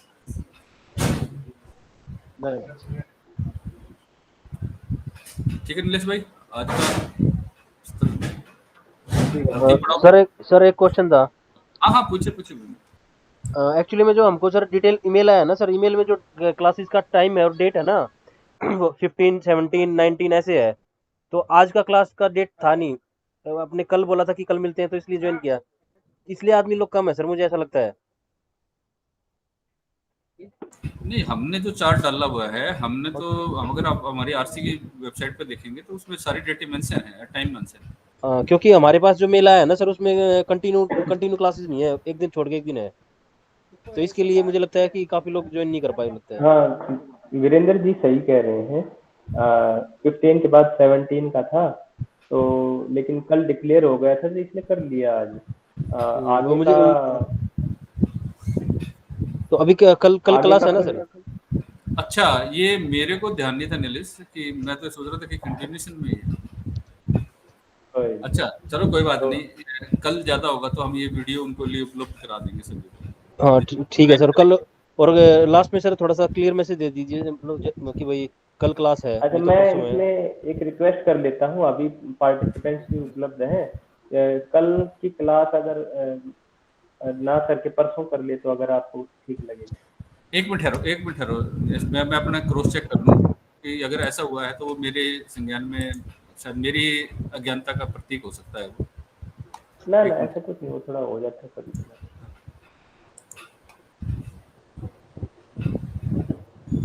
हाँ ठीक है, 16 ठीक है। 17 वाली को हम क्या करेंगे कल, नीलेश आप जुड़ना चाहें तो ठीक है, नहीं तो ऐसा कुछ नहीं, जो ये वाली वीडियो है मैं उनके लिए उपलब्ध करा दूंगा उन सभी। ठीक है सर, ठीक है ना। और या फिर ये भी हो सकता है कि कल हम किसी चीज को और जो दिन है ना अपने पास 20 की, अगर आप छुट्टी करना चाहें ना नीलेश भाई जी, कल तो 17 है, जो आज वाली वीडियो है हम उस दिन 20 को दे देंगे। मैं बस ये रिक्वेस्ट कर रहा था, कल की अगर आप कर सकें तो कल की स्किप कर देते हैं, परसों ठीक है, कल लेंगे का तो आप मुझे स्किप थोड़ा कर लीजिए, कोई नहीं, मैं ज्वाइन करके रखूंगा, जो बच्चे आएंगे मैं उनको इन्फॉर्म कर दूंगा, कोई दिक्कत नहीं। हाँ ठीक है सर, क्योंकि आदमी लोग आएंगे तो फिर वो, और नेक्स्ट का भी सर कंफर्मेशन कर देना कि नेक्स्ट क्लास कब है। हाँ कल वो के तो बाद फिर 19-20 एज पर शेड्यूल ही रहेगी। ओके ठीक है नीलेश, थैंक यू जी। हाँ, ये मेरे ही शायद वो रहा, क्योंकि मैं लगातार के हिसाब से चल पड़ा। कोई बात नहीं, ये तो हमारे पास क्योंकि व्यवस्था है, रिकॉर्डिंग है, तो हम उनको उपलब्ध करा।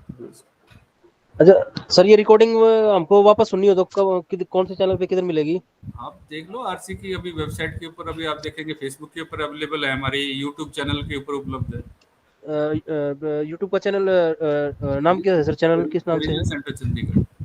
अच्छा, regional centre Chandigarh. Okay sir, हाँ, थैंक यू हमारे सर। बिल्कुल वहाँ पे अवेलेबल है, अगर आप चाहेंगे तो मैं लिंक भी डाल दूंगा, कोई ऐसी वाली बात नहीं। ठीक है सर, ठीक है ना, ये वाली जैसे ही अभी मेरे पास इसको लगता है 1-1.5 घंटा, जैसे ठीक है आएगी सर। उसको भी अपलोड कर दिया जाएगा। Okay sir.